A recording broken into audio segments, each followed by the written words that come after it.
I don't want to make you self-conscious, but you had something in your front tooth right there. Yeah, you're good. I just didn't want to be the guy that doesn't let a friend know. The whole video. Yeah. You're staring at my teeth the whole time being like, should I tell her? Oh, no. That's good. Get it over with now. Welcome to the Endurance Studio podcast. I'm your host, Dylan Turner.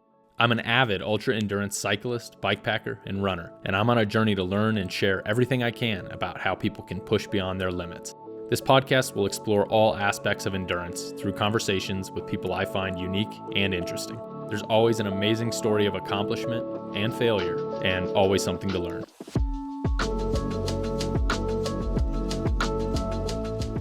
I run this podcast from an off-grid mobile studio I've created so I can travel to the guests and have authentic, in-person conversations, because I believe in the importance and power of face-to-face conversations. This costs money to run, and you can support this podcast by becoming a sustaining member, liking, subscribing, commenting, and most importantly, sharing with your friends and family. If you're interested in advertising on the podcast, please contact me at theendurancestudio@gmail.com. Thank you for watching and listening. Before we jump into the podcast, I want to mention a few companies that make products that I just think are incredible and I can't stop talking about. The first one is Squirrel's Nut Butter.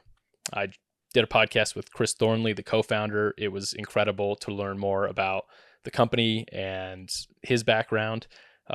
So they make all kinds of different lubes for chafing and when running and bikepacking.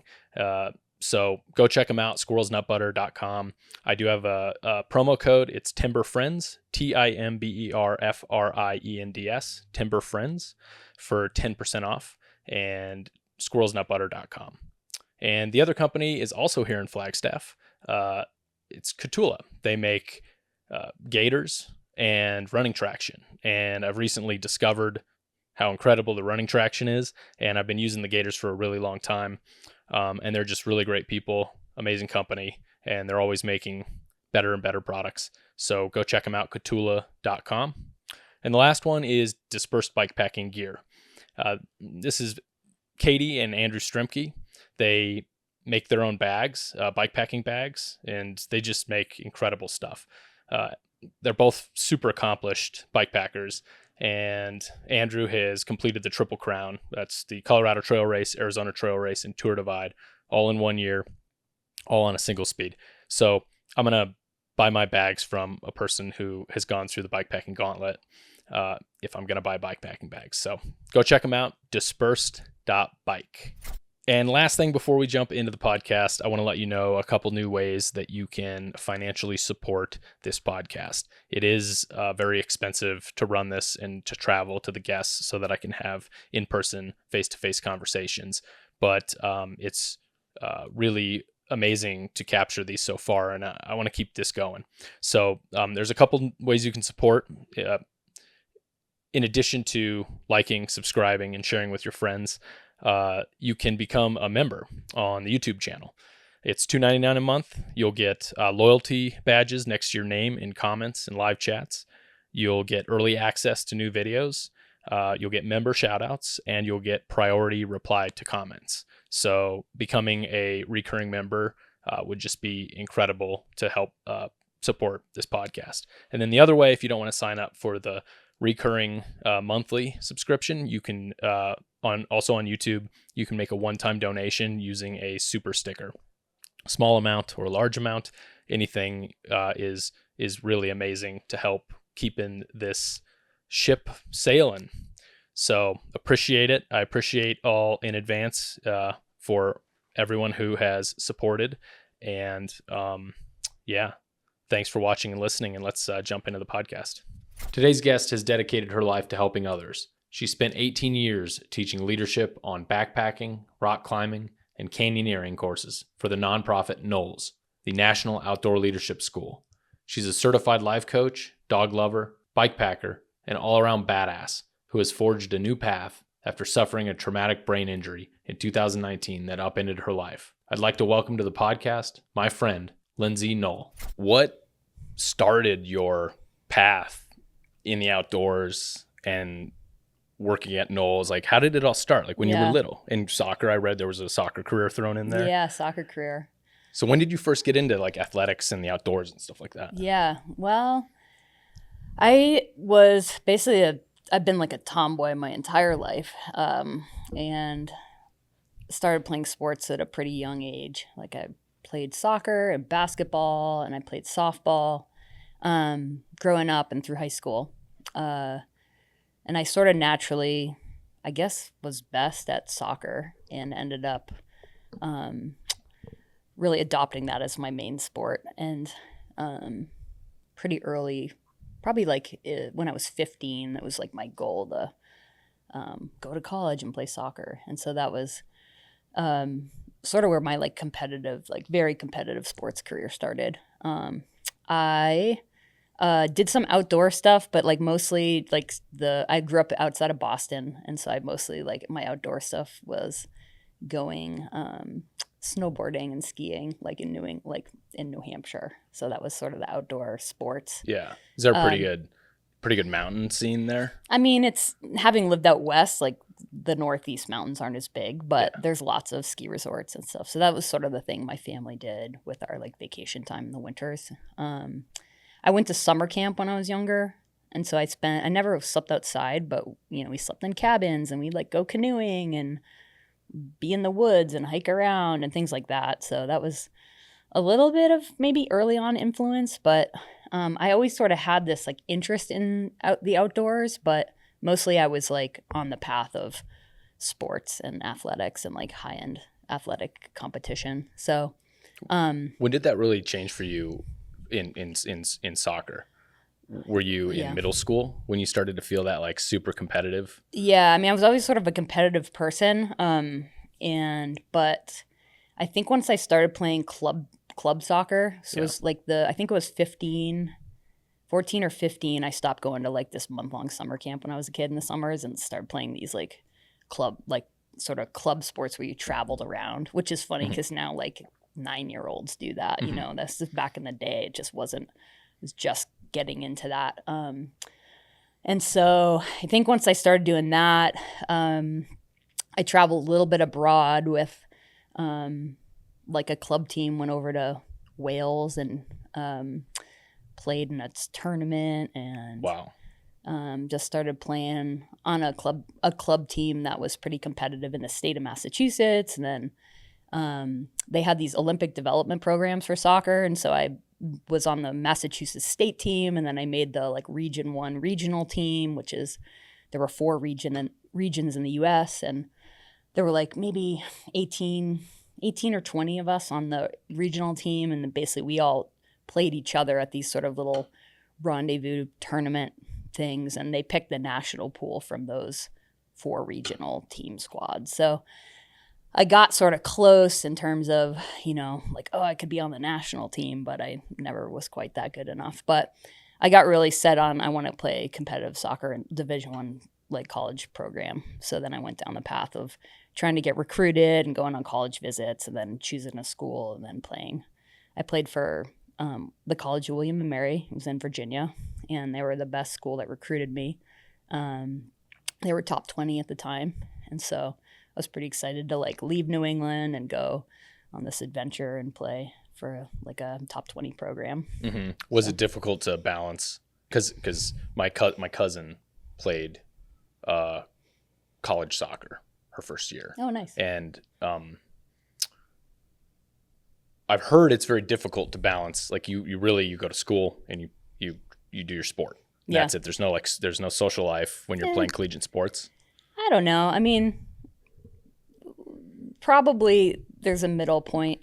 I felt like I had a decent social life. I mean, a lot of my social life was wrapped up in my teammates and, you know, finding times when we were not on the 48-hour rule to go out and hang out, which basically we had a rule on our team that we weren't allowed to drink 48 hours before a game. Okay. And so we would like all go out and hang out on like a Tuesday night because we had a game on like Friday or something, you know? Right. Sort of partying on the weekends. So yeah, we had like weird days of going out, but so I felt like I had a social life, but I mean, I was really like into like, you know, our team being good and wanting to do well. And William and Mary's a pretty high academic school, so there was definitely a lot of like studying and, practice in sports. And I was a biology major. So I was, it felt like a lot, but it was also like what I wanted. So I was pretty motivated. Yeah. Yeah.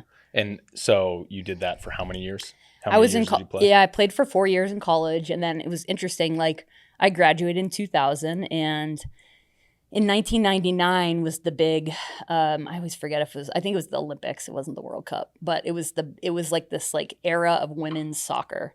I don't know if you know who Brandi Chastain is. Yeah. But she was like the iconic rip my shirt off sports bra photo. I still own the like cover of Sports Illustrated. It's in some book box somewhere. Yeah. So that like Olympics set off this sort of the start of women's sports that we're like now seeing right now as this like huge deal with the women's basketball just like blowing up sports in the last little bit here. But when that happened, there was an impetus to start a women's professional league. And so the year I graduated from college, the first women's soccer leagues launched. It was called the WUSA.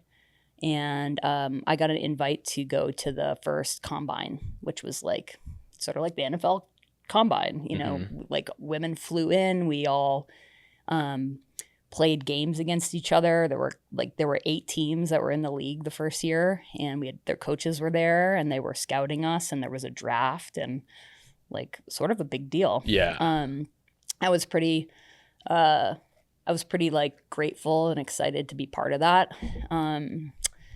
I didn't get drafted, but I got invites after the draft to go to the San Jose Cyber Rays out in California, and I went to their open tryout, and they asked me to come for training camp. So I went and flew back out there, and it was Brandi Chastain's team. So Whoa. I was in training camp for a month with that team, and didn't end up making the final roster. I got food poisoning right in the middle of the month from the like chicken quesadillas at the hotel. We were staying in a hotel, and it was like the hotel service food, and I was sick for like 4 days, like sicker than maybe I had been in a long time. Yeah. So that didn't bode well. It took me a while to come back and have energy, like just post food poisoning. So it didn't really help. So I got cut from that squad and was like, went back to Virginia and was like, oh my gosh, what am I going to do now?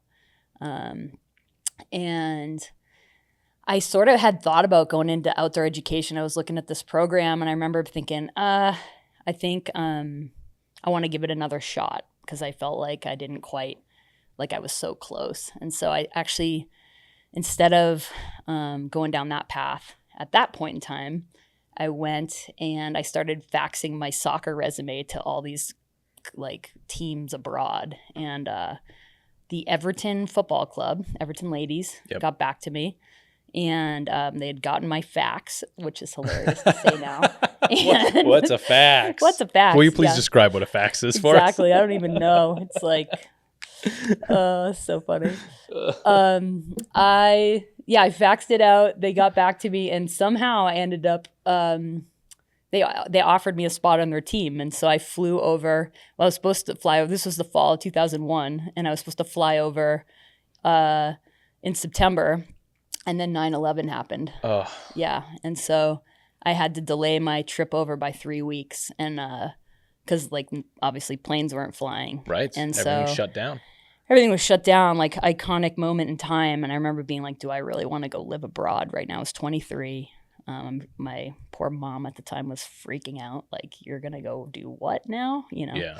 I definitely remember like one of my memory isn't good anymore, which we'll get into later. But I do remember sitting in the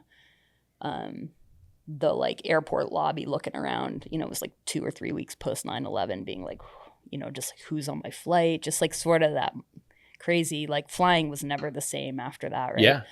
There was a before and an after. Yeah, for sure. Totally. So I flew over to Liverpool, England, and lived there for the fall 2001. Played on this team. I was the only foreigner. There were like anthrax scares going on. A plane had crashed in New York. It wasn't like a terrorist attack, but I was like abroad for all that, sort of like, am I going to be able to get home? And it was a crazy time to be doing that young. I'm like proud of myself now that like I chose to just continue to do that. And I came back from that, like probably best shape I've ever been, and got invited to the next year of the combine for the Women's Pro League.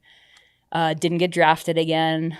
Got invited to training camps or tryouts in Philadelphia and Boston, and ended up in Boston's training camp that year. Okay. And I lived like my childhood home was like 5 miles from basically BU is where they trained. And so I was like, oh, I can live at home. Even if I make their reserve, like they have 2 reserve spots where you made like $2,000 a month. And I was like, well, I could live at home and still be like a reserve player. I tore my meniscus in the middle of that training camp. Okay. I woke up one morning and my knee was swollen and I could barely like walk. And I tried to rest it. I got an MRI while I was there. No one could figure out what was wrong with it. I was like trying to play still, and I was like not good enough where like a step just down was enough for me to make a roster. So I got cut from that. And that was sort of the like, okay, this was 2 years of my life. I didn't really have a ton of work going on at that time. So I was just sort of training and trying to play. And so that sort of, I got back from that, had knee surgery, was dating this guy. And he broke up with me. And then I ended up taking a NOLS semester. That was my like total life derail. Okay. How'd you hear about NOLS at that point? Gosh, how had I heard about NOLS? I was a kinesiology minor in college, so that was study of human movement, and I remember we talked a little bit about outdoor education stuff in those classes. I don't even remember. Like back in the day, NOLS used to have this catalog, and I remember like you get the catalog and flip through all the crazy pictures, and I don't know. I just like. NOLS was sort of the best. That was like, it was hard to get on their semesters. There were wait lists. And I remember being like, I want to do this, right? Yeah. And I want to get the hell out of here for a whole fall.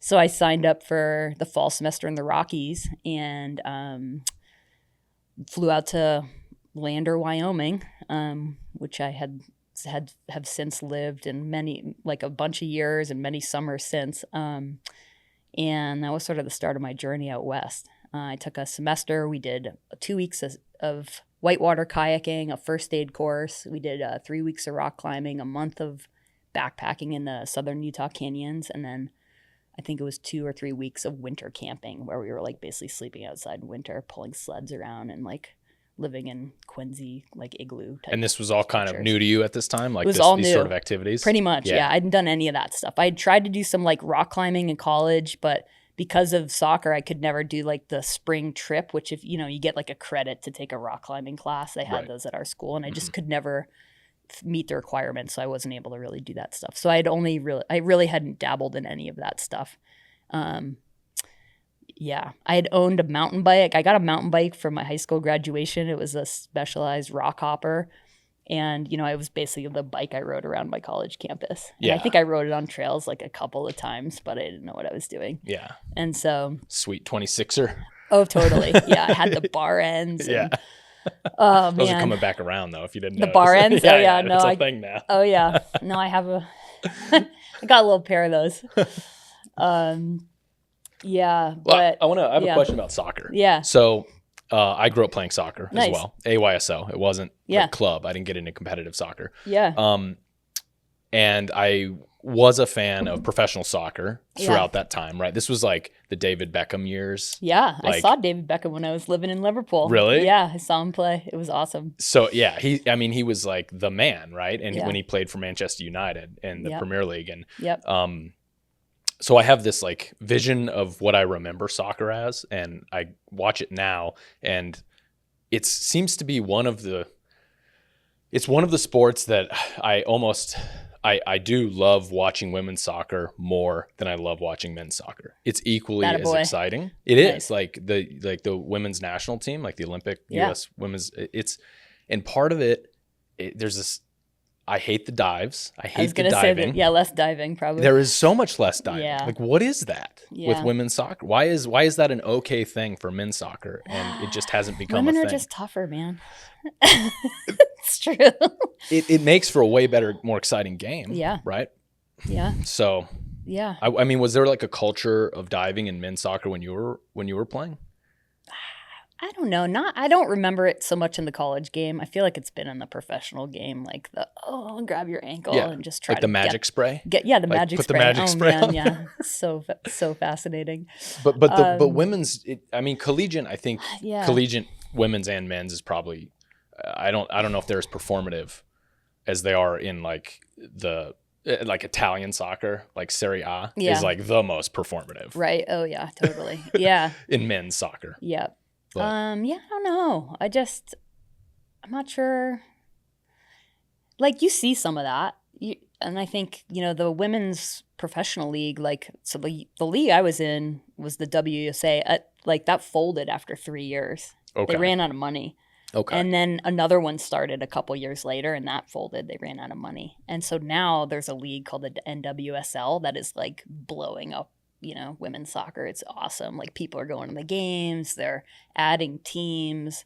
It's awesome. Yeah. But I like in terms of the diving and stuff, I don't really know. Like I think you see some of that in the women's professional league still, but I just don't know if that was just part of the mentality of you just play through, people tackling you. Yeah. And that was just there's less performative stuff. It's just bizarre that there's a phenomenon that it just doesn't happen in women's soccer. Like almost none. Did you ever play indoor soccer? Yeah. I played in Tucson here me a too. bunch. Yeah. So fun. I can't play soccer anymore. It's so sad. Like I think it was 2012 was the last time I played. But I had 2 years of knee surgeries, 2010 and then 2011. Okay. And then I tried to come back and play in 2012. And my right knee, which I found out this few months ago, needs a knee replacement. Would just swell up and I'd be back in my like ice machine that I had from my other knee that I had an ACL tear on, which was not from soccer, it's from playing tackle football down here. Okay. Anyway, that's another story. Yeah. But indoor is great. It's so fun. Yeah, I love it. It's fast paced. You have to have a lot of skills because you don't have a lot of time because it's just so tight. Very fast. Blue cards. They had blue cards when I played. Interesting. Yeah, that wasn't a thing for... They didn't have blue cards here. It was more like a blending between hockey and soccer. So it was much more violent. Oh, you could get a blue card and go out for 2 minutes. Oh. And that kind of like scaled the card system. Yeah. So you had to like punch someone in the face, like really like punch someone in the face to get a red card. Yeah. A blue card was essentially a yellow card. Oh, and you only had 2 minutes out. Okay. So it changed the whole like pacing and the dynamic of the game because you could play off the wall, which that's fun. Added a whole other dynamic, right? Yeah. And it was in Tucson. Oh, was it down near the highway? At this roller hockey rink? I think so. Yeah. And blue floor, like plastic floor. Yeah, it was hot. They didn't have an AC system in there. Oh, I don't remember. It was. When did you live here? Yeah, so I'm from Green Valley. Oh, that's right. Okay. Yeah, and my folks live in Green Valley now and grew up basically in south of Cerrito. Okay. And so we spent a lot of time coming to Tucson. Yeah. And that would be like a big night on the town. Would be me and my friends would come up and go to the pool hall or whatever in Tucson. That's awesome. So I don't know Tucson extremely well, but we had our prom up here and stuff. Oh, that's awesome. In high school. Sweet. So, but we kind of lived out in the middle of nowhere, I think. Yeah, Green Valley's sort of out there. Yeah. Kind of on the way to Nogales. Yeah. But anyway, so didn't mean to derail that whole thing, but that's great. I wanted to, I don't know. It's a phenomenon that happens. There's two sports that I think women are equal or more entertaining, and it's soccer and MMA. Oh, MMA, interesting. I've only watched a little bit of that. Yeah. Like women's UFC is incredible. Like incredible stuff. Yeah. You know? And it's just, and also I think there's endurance sports, and maybe we'll get into this a little later, but there's also like, at least from a competitive point of view, there's kind of a closing of the gap. Yeah. From an athletic ability point of view. Yep. Right, where there's more variables, and I think maybe that happens with MMA and soccer a little bit more. There are all these other variables that you can get really good at. So maybe like a biological fitness difference between a man and a woman doesn't matter as much. Yeah, it seems like for sure in the long endurance sports that has been like proven. I think with running and Right. Yeah, for sure. That fascinates me. Like, yeah. my wife is running Cocodona. It's a 250-mile running race. My gosh. And I'm just like, I do the same thing every time I think about it. That I have that same face, like, and she's done it once before, and she signed up for it again. Oh wow. Because she, enjoys the pain that we all seem to enjoy a little bit. Type 2, type 3 pain. Yeah. Yeah. But yeah, I'm like fascinated at how much pain she can tolerate. Yeah, that's incredible. So wow, good for her. I can't even run anymore. That's why I'm even more like, ugh. Like, yeah, the knees are falling apart a little bit. And this is because of football injuries. Yeah, I think it's just like, it's mostly my right knee. Actually, both knees are sort of crappy, but the right knee, I had that meniscus tear. I actually had both ankles reconstructed in college playing soccer on my college team. So I was the ankle girl before I was the knee girl. Yikes. But the meniscus was the start of it. That was 2002 in the middle of that training camp. And then in 2010, I was down here and I thought, oh, it'd be cool if I played tackle football on this team called the Tucson Monsoon, like full pads, like we traveled, whatever. And it was so fun. I loved every second of it. And I tore my ACL on a turf field here. So that didn't last long. That was on my left knee. And then right as I was coming back from that, sort of a year later, I was starting to run again. And then my right knee started giving me problems. And basically no one could really figure it out. So I just had a surgeon go in and he was like, you had a bone-on-bone spot on your femur. So they did a procedure called microfracture, which basically is a thing where they poke holes in your bone, the bone marrow seeps out, you have to keep weight off of it for 6 weeks.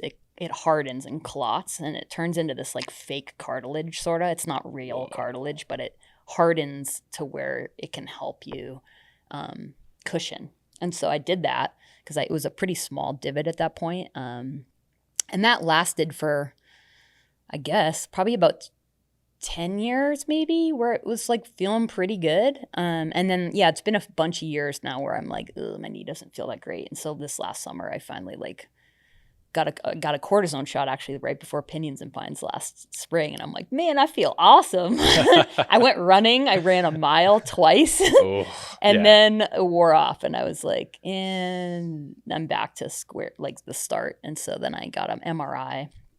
And then they were like, oh, you have 3 different problems in your knee. Like you don't have cartilage under your kneecap. The place where I got the microfracture has turned into like a bone spur. So when I can't even squat down like that low anymore because I'm getting like poking. Like, and then I have more lateral meniscus tears apparently. And so we're like, well, you're now at this age where we like a surgery for all 3 of those things would be a year recovery.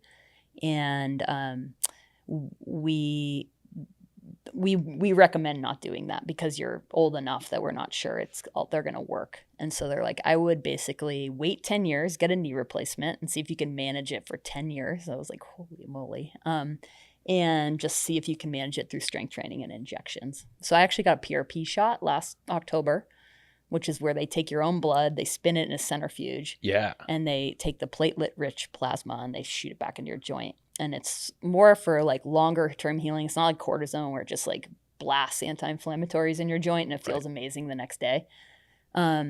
And gosh, that's actually worked pretty well for me. It's April now. And before I got that shot, like any kind of ride or activity I would do, if I like the next day I would be sitting down, I'd get up and I would limp like 10 steps before I, would sort of limp off the stiffness. And, that sort of went away. Like I haven't had that problem that much in the last, 5-6 months it's been. So that's working for me. I'm probably going to get another one here in a little bit. PRP. Yeah. And I'm hoping I can just keep doing that for, 10 years and hold off on the knee replacement. But I know it's coming. Have you thought about stem cells?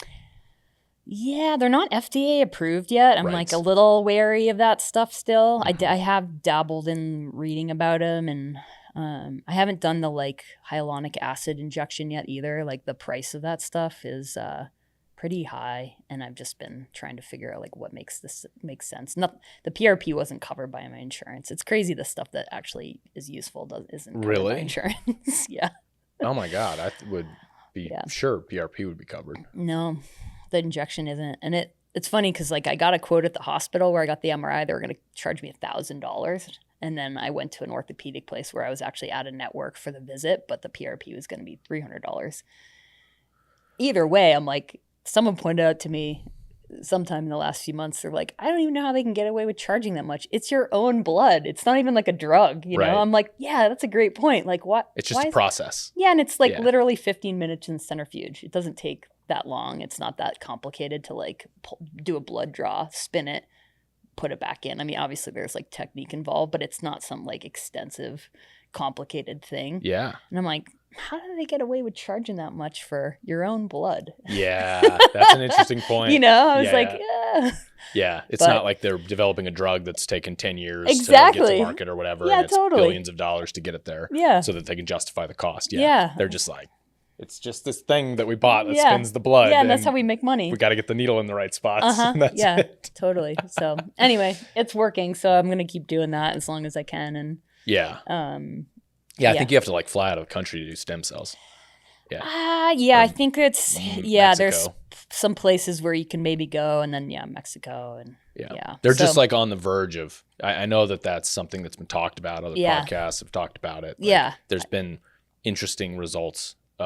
Yes. Nothing studied though, right? Because it hasn't gone through the FDA process. Yeah, because when I looked into it a bunch of years ago down here when my knee first started getting finicky again, I remember it wasn't FDA approved, and my like chiropractor was doing them, and I'm like, that's interesting. Maybe I'll just hold off a bit longer, and hopefully in the next 10 years more technology comes out and everything gets better and less invasive, and that's sort of the goal, is to hold off as long as possible. So and I think a knee replacement is pretty commonplace now, and a pretty quick procedure.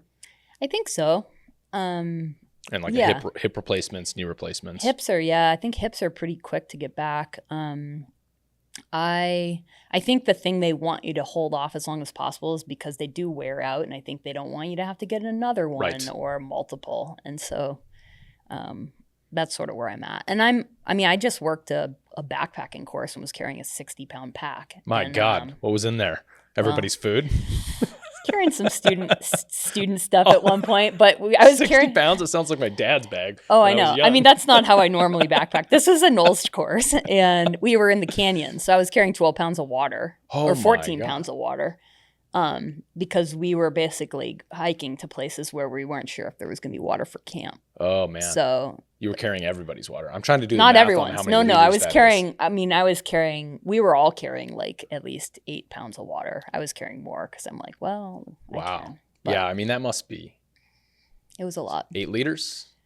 10 liters? We had 6-liter drums, and then I was carrying 2. I had 2 liters of bottles, so I was carrying 8 liters of water. Yeah, it's a lot. Yeah, there was a guy that started the Arizona Trail Race 300 with 9 liters of water this year. That's a little much.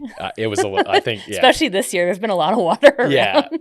Yeah. But I mean, he was a little slower of a rider, so he was trying to be prepared. And I think I'd rather like have someone that has more water than not. That's true. Know, if they're gonna if they're gonna err on the side. Yeah. And he ended up finishing, which was really cool.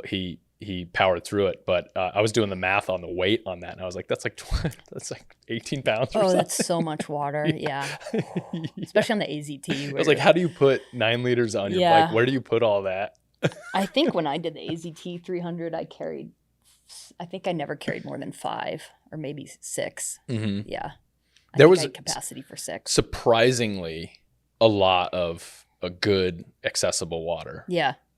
And for the course people went out and stocked the caches just for the race. Oh, that's good. Which was really cool because it was. That's not always true. It was record-breaking heat apparently this year. Oh yeah, I think it was like 100 degrees. I think the early days in Tucson when people were passing through. Yeah, right out here I can almost see it from this window on the side. The Reddington climb. That was probably one of my lowest points. Oh, I was bet. Going up Reddington at 3:00 in the afternoon, barbecuing. Oh yeah. Completely barbecuing. The year I did it, which was 2021, my lowest point was hiking my bike up the backside of Molino Basin.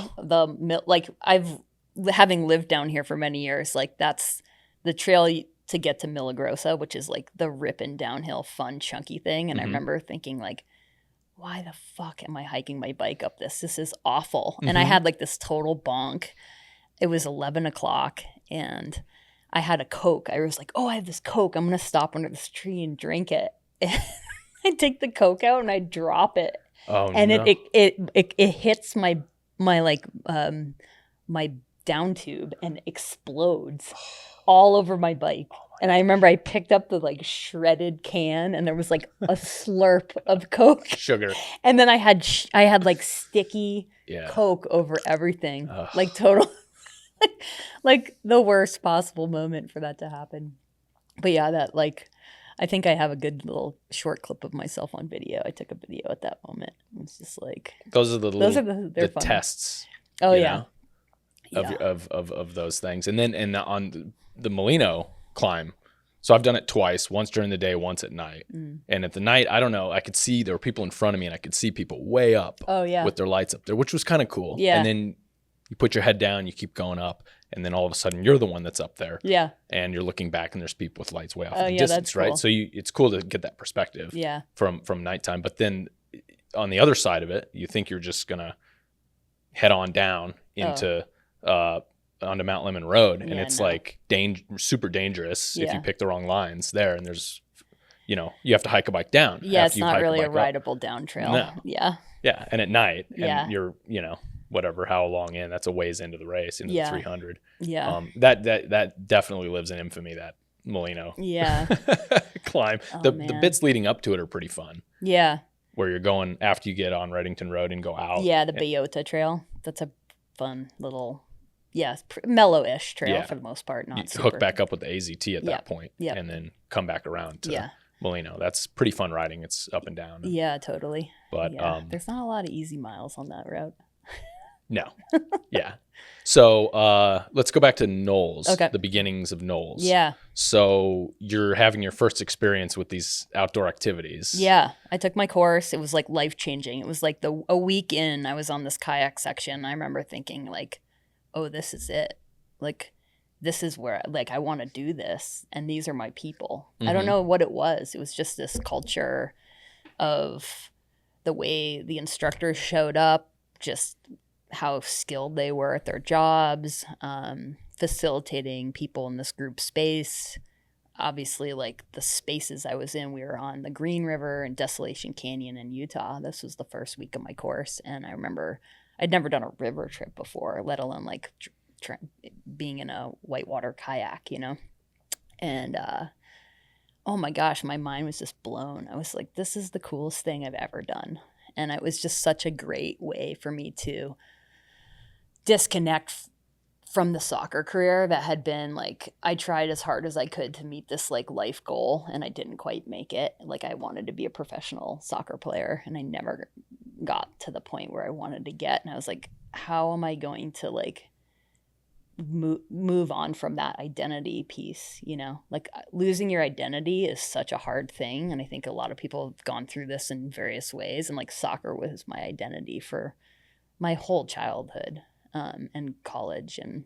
And so it was a pretty special thing to find something that I could sort of dive into that felt like a fit so soon after that part of my life ended. Because I think without that, it would have been really hard. I actually remember, so like the time right in between those two things, I'd come back from the Boston training camp and I was back in Virginia and I was like, what am I going to do? I need money. I started working at a golf course as one of those cart girls, like driving the golf cart around. I just was like, oh, I'm outside. You get tips. It's like pretty easy work. And I just remember thinking like, what the hell am I doing with my life? I was 24 at the time and was like, oh my gosh, like this dream had just sort of ended. And I was like in this reality mode. And thankfully, this opportunity came along to take the NOLS semester and I got a pretty cool path. And that was like a big nexus point because at the time I was also studying, I'd just taken the GREs and I was studying for the GREs and I was thinking about going back to grad school for forensic science. I had studied like molecular biology, molecular genetic type stuff in college. And I was like, oh, I could, how would I do that and have it be interesting? And I was like, oh, I could like use that stuff to solve crimes or whatever. I think I've been reading a little too much Patricia Cornwell at Yeah. the time. And so I was sort of on the path to do that. And thank God the old NOLS trip came along and really changed my life. How long has NOLS been around? NOLS has been around since 1965.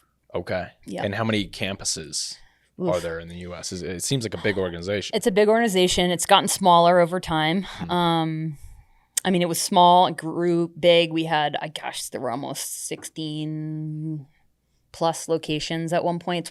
It's international now. It's not even just national anymore.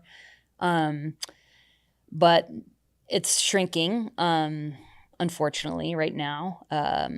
NOLS is based out of Lander, Wyoming. There's a campus in the NOLS Rocky Mountain is in Wyoming. There's a NOLS Alaska. There's a NOLS Teton Valley in Idaho. There is a NOLS Patagonia down in Chile, New Zealand, India. There used to be a Scandinavia location, Australia location, like Yukon Territory in Canada. There's NOLS Southwest here in Tucson. There's NOLS Pacific Northwest and NOLS Northeast. All three of those locations. Just like probably 3 weeks ago, a month ago, we were just notified that they're closing these locations for 2 years, and with hopes to reopen them, but really unknown at this point. So pretty heartbreaking for me because I have lived and worked at this location in NOLS Southwest in Tucson for 16 years of my life over the span of 2003 to now, and with some gaps in there for other things. Wow. Yeah. Yeah, it's been a huge chunk of your life. Huge chunk. So, during COVID, it seemed like most of there was huge boom in outdoor industry, in every outdoor industry, right? Like in the bike industry, there was like an extreme boom. Yep. In all these other different, in like camping and camping gear and these sort of things. Yep. Was there, like, how did you manage? I don't want to flash back too much into COVID, but like, how did it affect this industry? Did you have a boom, or did you have to like be very careful with the things that you did because of the restrictions? Well, really interesting. I mean, like, before COVID, I had been the director here at this campus for 11 years, from 2010 to basically COVID. I lost my job during COVID and the spring of 2020. And like the school, like right when COVID hit, it was like March, and we shut all the courses down at the school. And then there was this big unknown for the whole world, right, for a bunch of months there. And the school was like not making any revenue. So like, we're going to lay off almost everyone. Right. So I was told I had to lay off the staff here. I had about 10 staff at the time. I was also in the middle of sort of a big health crisis, which we'll probably get into at some point. But we can get into that now if you want. Sure. But anyway, so we laid off the staff here, and then I lost my job, and they said, we're going to close this campus in Tucson for a year, and NOLS Rocky Mountain's going to take over supervision. And so there was this thought of like, the school was sort of dipping down because we weren't running any programs. But then after a few months, everyone realized, wow, like it's safe to be outside, right? Yeah. So there was all of a sudden this huge boom for NOLS, and they had laid off all these in-town staff and support staff and then field instructors, and people went out and sort of found other work opportunities. And all of a sudden, when kids were basically like the option was to be on Zoom for college and still pay whatever it is, like the crazy amount of money to go to a semester of college, people were taking these like derails and doing these outdoor ed programs because they're like, oh, I can like make community. I could be outside with humans. It's safer. Yeah. And NOLS figured out a way to adapt all their sort of systems of risk management with masking and still keeping campuses open and, masking in cars and but being outside and coming up with all these policies to be able to run the program. So the school reopened and didn't have anybody to work. Well, there was not. Yeah, they had to hire a bunch of people back. Yeah. Almost everyone at the staff campus here got hired back. They did not choose to have a director back, so I didn't get my job back at the time, which was pretty hard for me. And instructors came back to a point, but they had more students than they had field instructors, which is a rare problem. And so there was this big boom and the school was doing great, and they didn't really do a ton of marketing because there were wait lists again and whatever. And then as school, as life got back to normal again, the enrollment sort of started dipping back down, especially our semester programs, which is really the most efficient course at NOLS, which is the thing I took, which is like a 88 day, 3-month type course, which is amazing. Like you really get to learn a lot about yourself when you're out there for that long. But those programs started slowing, and all of our shorter courses slowed some, but those courses are just not as efficient as in terms of net revenue for the school. And so the school they had invested a bunch of money in some IT stuff that needed to happen, some transformation stuff in our human resources, and hired back more staff. And obviously there are inefficiencies at the school when like a lot of your staff that had been there for decades had turned over, right? So I think in this big shuffle, as people started going back to real life, the school became less efficient, and like basically have been existing out of our sort of rainy day fund that had been built up for many years. And so right now the schools are in a little bit of a pretty big, not even a little bit, a big crunch. 3 campuses have closed. They're basically trying to create a smaller organization to be more efficient, to stop losing money each year and hopefully get back to a point of at least breaking even. NOLS is a nonprofit, so there's not this like we need to make huge amounts of money. We're just trying to exist at the school or exist in the world, and sure. But you can't be hemorrhaging, $7 million a year to survive. So sure, you got to make hard decisions, business decisions, right? Yeah, it's really hard. Yeah. So I think the outdoor industry, I've heard of some other programs out there that have closed their doors, some wilderness therapy programs in Utah, which, it's an interesting time right now, I think, for outdoor education, for outdoor rec, obviously the bike boom. And now there was a flood of bikes. So bike shops are hurting because they have too much stock. Like, it's bike manufacturers are hemorrhaging money. There's a crazy excess of inventory. Totally. The excess of inventory. You can't sell used bikes anymore. Right. And I think some people that got into the outdoor spaces during COVID maybe have backed off, I mean, trying to buy like a camper or a van during this time, I think hopefully those costs are coming down a little bit, but I think a lot of people bought stuff and tried things on for themselves, and maybe it didn't stick as long as maybe they thought. But I do think there are more outdoor users. Like if you try to get a campsite in these national parks, you can't anymore. Right. I used to be able to show up to Zion to go canyoneering and camp in the, you show up and get a campsite there, and that's like, you can't do that anymore. Right. So interesting. Yeah. So a fraction of those people that got into the outdoor industry during COVID stayed, perhaps kept continuing it.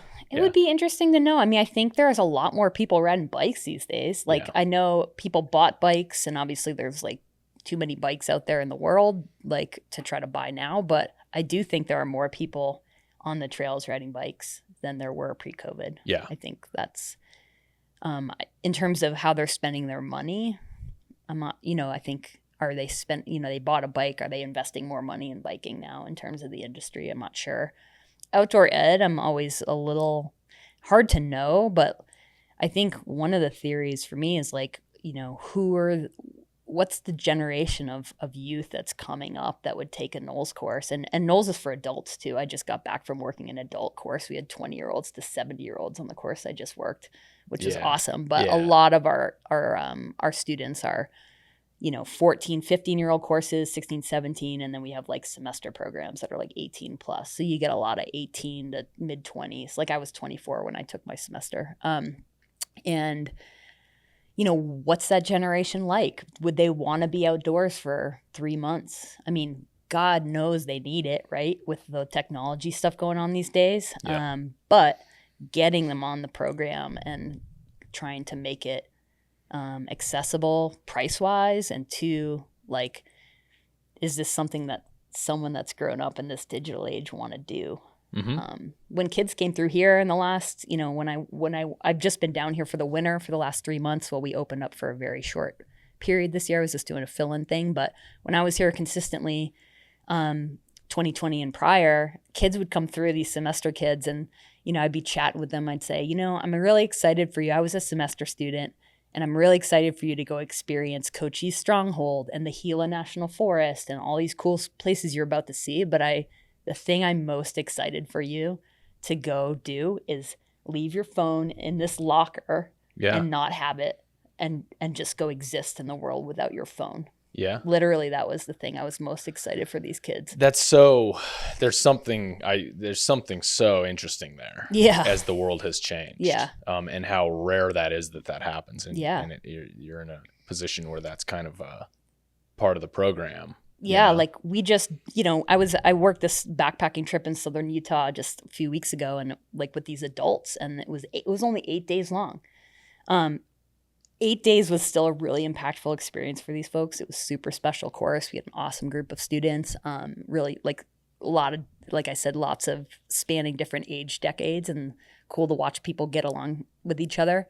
And the amount of gratitude from these adults to be able to not be there without their phone and just have real conversations with people and just not have that as a thing was, there's so much gratitude from people for that. And it's like, how do we like facilitate experiences for people in the world these days to be able to disconnect like this? There's so little opportunity for that. Yeah. People can choose to do it every day. Yeah. But like, how many times do I like about to walk out of a room and I'm like, oh, my phone's on the table, I should bring it with me. Yeah. It's so ridiculous. Or when you leave it somewhere and you have a panic attack. Yeah. Just because. It's crazy. And everything is being engineered for it to be with us. Yeah. And to we need it for everything. Us to be adapted, like our banking and our communications and our safety net and everything is all tied into this one device, right? Which is great. Oh my God. Yeah. So do people go through like detox periods the first day or two?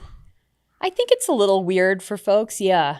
And like coming back, I think there's a detox period, and you're immersed in these courses so quickly. There's so much to do. Okay. And, like, so you're kind of distracted. You're sort of getting distracted. Yeah. It's not like the phone gets taken away and you're sitting by yourself.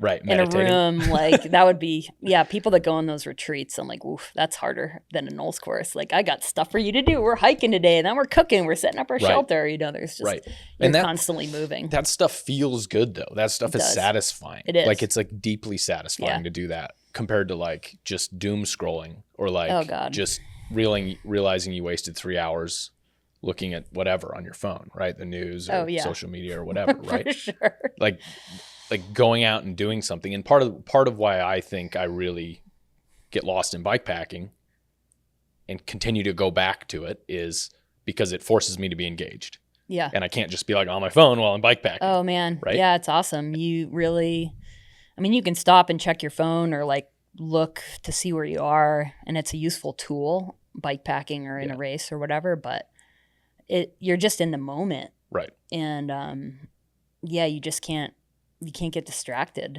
And it's pretty nice when you can find things that keep you in the moment, even just like a bike ride, right? Yeah. Like going out on a ride for an hour and you have to focus on the trail so you keep yourself safe. Or you can there's places where you can zone out, but you zone out and you're just thinking, right? Or you're like interacting with nature, or you're actually like looking at a landscape in awe and like getting those good chemicals in, not the like dopamine hit, right? That's just sapping your brain of all the good stuff. Right. The engineered dopamine hit. Like it's engineered to capture your attention, right? Yeah. And so we're fighting against it. Yeah. And you can either cut it off by making people put them in the locker. Yeah. Which I love that. I know. Like it would, like, imagine if they had their phones out there, it would be such a problem. It would just like, because people they just can't put it down. Oh, it's true. And it's funny because one of my theories or ways that I think we need to do better at marketing our courses is I don't want people to have their phones in the field, but I do think we need to like do a better job of capturing what it's really like out there. Mm-hmm. And I was like, every course should have a GoPro, and we should do interviews with people and just like capture some real footage. Like I had a camera out there. I did have my phone because I had to drive us to the field. So I used it for Google Maps. So I had to bring it. Yeah. Of course, because I'm like, I don't know how to navigate without my phone anymore. So I had it, but I wasn't really using it. I was using it for photos. There's no service. Like it was useless tool, basically. But I did buy a camera, and I brought a camera with me too. So I wasn't like whipping my phone out in front of the students all the time, because I'm like, oh, this is going to like trigger them, right? It's a bad look. Yeah. Yeah. Because they're not allowed to have it. So why should I have mine, you know? Right. So interesting, but yeah, just wild these days with the technology stuff. And you're bringing, it's so rare. You're bringing 20-year-olds and 70-year-olds or 60-year-olds and getting rid of the phone distraction and then putting them in this thing together and making them work together. Oh, super cool. Yeah. It was awesome. And you know, showing up in a group environment where no one knows each other, always a crapshoot, right? Mm-hmm. And I didn't know my co-instructor. I had never met her before.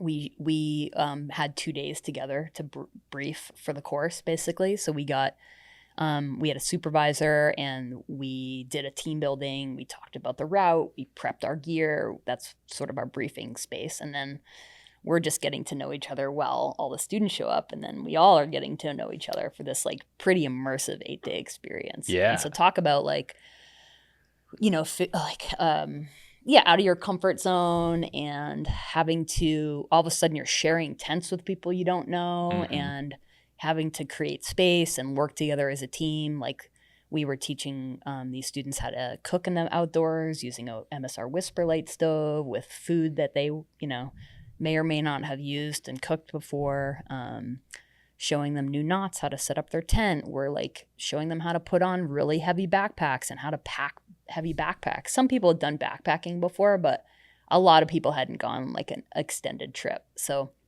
we really have to pack well, because you need every little ounce of space in your pack to fit, you know, 60 pounds, including a giant bag of water right on top. Yeah. So really cool. You know, it's a lot. And I think your true character comes out in those moments, which is why I think these NOLS courses and these like experiences are so needed in the world, and you learn a lot and you have to sort of stretch yourself.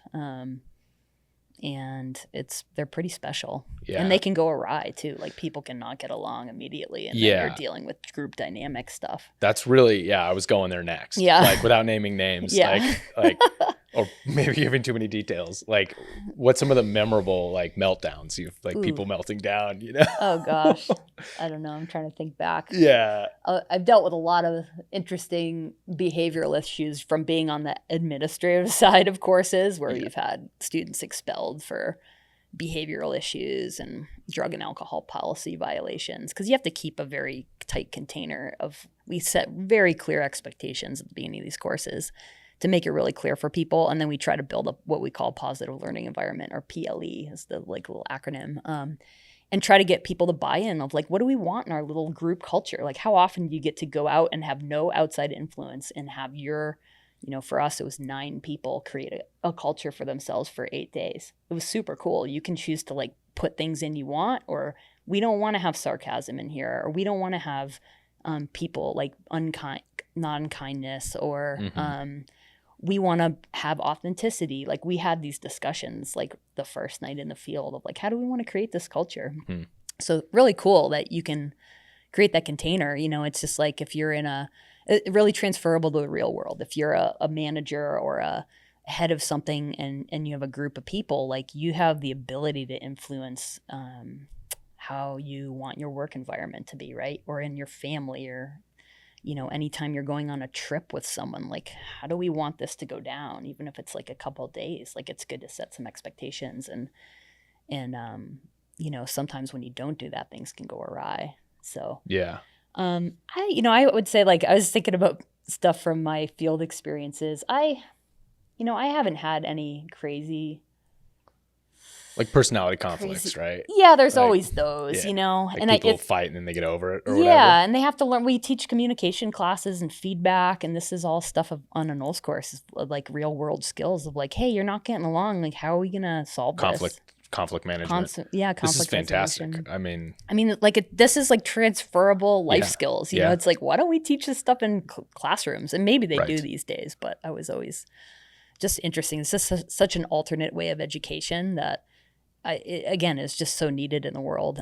We have NOLS for many years has had a custom education department. And so that means intact groups will often come and do a NOLS course as an experience together. And so we work with secondary schools and colleges. Years ago, NOLS started working with NASA. And so all the astronauts that have been in space in the last 2 decades are NOLS graduates. That is so and cool. They will come in their like mission group and they will take a course. And, they've talked about how the group like environment of like we're, this is who's going to be on our command ship together. And we're in this environment and we can't leave, right? And we have to deal with each other and we have to solve problems together. Like, how do we get through this canyon and with all our packs and swimming through these pools with our backpacks and in the canyons. And they're just like, it's very transferable to like having to be together on a spaceship and like communicate and work together and things like that. So that's been one of the really cool, like the Naval Academy will send students on NOLS courses in the summer. We have a bunch of Naval Academy courses. We had a NASA mission control person on this course I just worked. Wasn't in as part of, I think she knew about NOLS because all her crews have taken the course. But she had never gone on a NOLS course. So she just signed up for this one and super cool. We were out there in the canyons and she's got the like time when the International Space Station is going to fly overhead. And she's like, I know everyone on that, like all the US astronauts. So cool. And so we had a laser pointer. So we're out there like, we'd spot the International Space Station and we're all like waving, hooting and hollering, around a campfire one night. And this woman is just stoked, we took a photo and she sent our WhatsApp group post-course, like all the students and instructors. She's like, our picture made it up to the space station. She like sent the photo of us waving to them to the space station, all the astronauts. And I was like, wow, that's something I never thought would happen. So cool. Pretty neat. I mean, this whole thing sounds like it's so deeply satisfying. It really is. It's hard work, like exhausting. I got back from the course. I was exhausted. It was just like, you just never stop moving for the whole time. Cause there's always something to do and it's great. You're moving your body, working for food and everything else, water, but super satisfying. Which is probably why NOLS has been in my life for basically, I took my instructor course 20 years ago next month. And I was a student basically 22 years ago. It's been part of my life. I had a gap in here for the last few years, post-COVID, but it's just it's a special thing. And I really would love to figure out ways to get people on our courses still so that the school survives. It would be very sad if outdoor education in general like goes away because we just can't get people to take courses. Yeah. Is there any like bikepacking crossover with NOLS? There's no bikes at NOLS. Like there's no biking programs at NOLS. Okay. There was this hint of a bikepacking Leave No Trace master educator course a bunch of years ago. Mm-hmm. Leave No Trace is like you've heard of Leave No Trace, I'm sure. Yeah. There are courses where you can take a course that NOLS is a provider of to become someone that can train people to be Leave No Trace like trainers. They have new lingo now, but a while ago, there was someone in Idaho, I think that worked at BLM that was really interested in trying to, they're like, instead of a backpacking course, it was a bikepacking course and like to do the educational curriculum to become a Leave No Trace master educator. And I was definitely like on the list of maybe someone that could work that course. It never actually came to existence, but NOLS started as a wilderness school. Obviously, bikes aren't allowed in wilderness, and permitting with bike packing when you're traveling longer distances can be hard. So and I think with the like bikes and maintenance and having to keep bikes up, and it's just not as easy as of a thing. It would be really neat to have NOLS mountain biking courses, but the juice isn't worth the squeeze. Potentially probably not. Like bang for your buck. Right. But for me, skill sets transferred over pretty readily. Like I was from, just like going out and going camping and backpacking, and then NOLS had these lightweight backpacking courses for a bunch of years, and we ran them out of here, and I also worked some of them, and starting to try to taper down how much gear you brought, and I was like one of those, I still have a spreadsheet of hiking course I've worked at NOLS, and also every bike pack trip I've taken of like my gear list, and like, you know, a lot of those times I would weigh everything and try to tinker, and so that skill set transferred over to bike packing for me, and helped me basically. I mean, the risk management, the like packing your bags, the you know, water treatment, all the like outdoor skills sort of transferred over to bike packing. Right. So I was thinking about it. I listened to a Bikes or Death podcast, and there was a guy that they had on that was doing it in Texas somewhere. He was teaching like an outdoor bikepacking cool. leadership sort of thing, and it was incorporated into a university program. Oh, that's awesome. And I kind of toyed with the idea of it, Yeah. like through our campus rec, because I have connections at Northern Arizona University, and I thought that'd be a cool kind of thing to start up, and you'd have to have partnerships with different gear companies. And you know, I think maybe Kate Boyle and Kurt Refsnyder were doing some of that at Prescott College back in the day when they both still worked there. I have thought about bike packing retreat type stuff. That I'm sort of in the in-between zone, but I've applied for some permits in the Teton Valley area where I mostly live most of the year these days, and hoping to get some of those, and potentially could start doing some bike pack, either educational stuff, and then combine that with some of the life coaching stuff I do, and have that be sort of a thing. But I'm still a ways out, but I've thought about that too, where you can use the skill and the experience of bike packing for either like outdoor skill education, leadership education, and or just like learning about yourself, right? Yeah. So because bike packing is so it seems feel selfish a lot when I'm doing it. It's kind of a self-supported bike packing is like when I contrast it to like the ultra running community. Ultra running is a very communal thing. There's aid stations and sleep stations, and it's like everybody's excited for each other. And I think the self-supported aspect of bike packing is really nice, and I like that part of it, but at the same time it's also kind of isolating a little bit. Interesting. You know, and part of why I started this was I met more people in the community, and I thought I started to try to battle my inner introvert.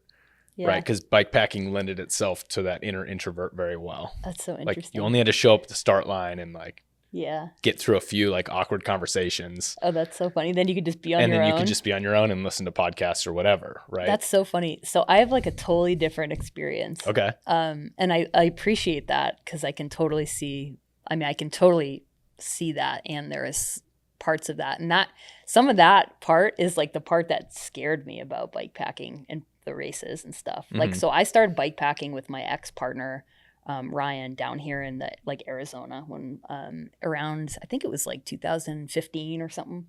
Our first bikepacking trip was in the Canelo Hills. We did an out and back, came back with shredded legs. Like not the place you would choose to ride your first trip. Unless you This was before it was even really maintained that well. Like, it was horrid, like cat's claw. But we did one night, and then the next trip we did was the Coconino 250. And then we started doing, I know. And that one's brutal too. Well, that was one of my first bikepacking trips too. It's amazing. It's tough. I was terrified. I didn't eat the whole first day. I bonked. I walked my bike up the entire up Mingus Mountain, because we started in Sedona because of the weather. Oh God. I was just so nervous about it. And so anyway, but like we continued to do a bunch of bike packing together, and then we're no longer together. There was a breakup that was involved in the TBI stuff that I'll probably get into, but and so I thought I'd never bike pack again. And interestingly enough, I started doing these bike pack races, and it is about you for sure.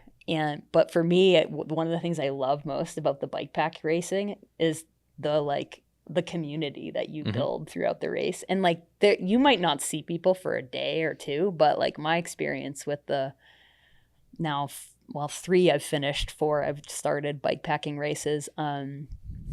It's just meeting the people and going out there and like suffering with other people. I mean, that's how we met. Yeah. Yeah. You know, we like rode together for these random spurts and bits. But I just thought that was so cool. And I was like, oh my gosh, I get to go bike packing with other people again.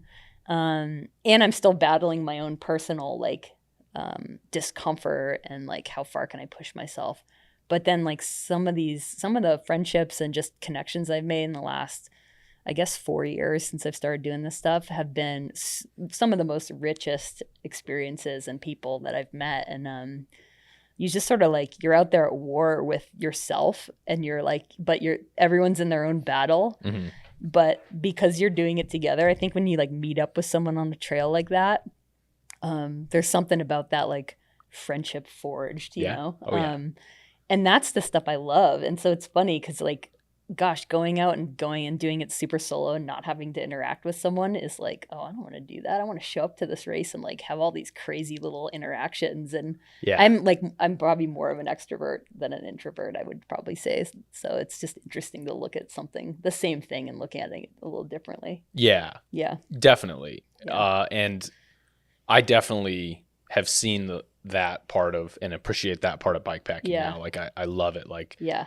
I love that I can it's been since a year since we saw each other. Yeah, totally. And I can just text you up and say, hey, can we do this podcast? Right. Yeah. And then we're here.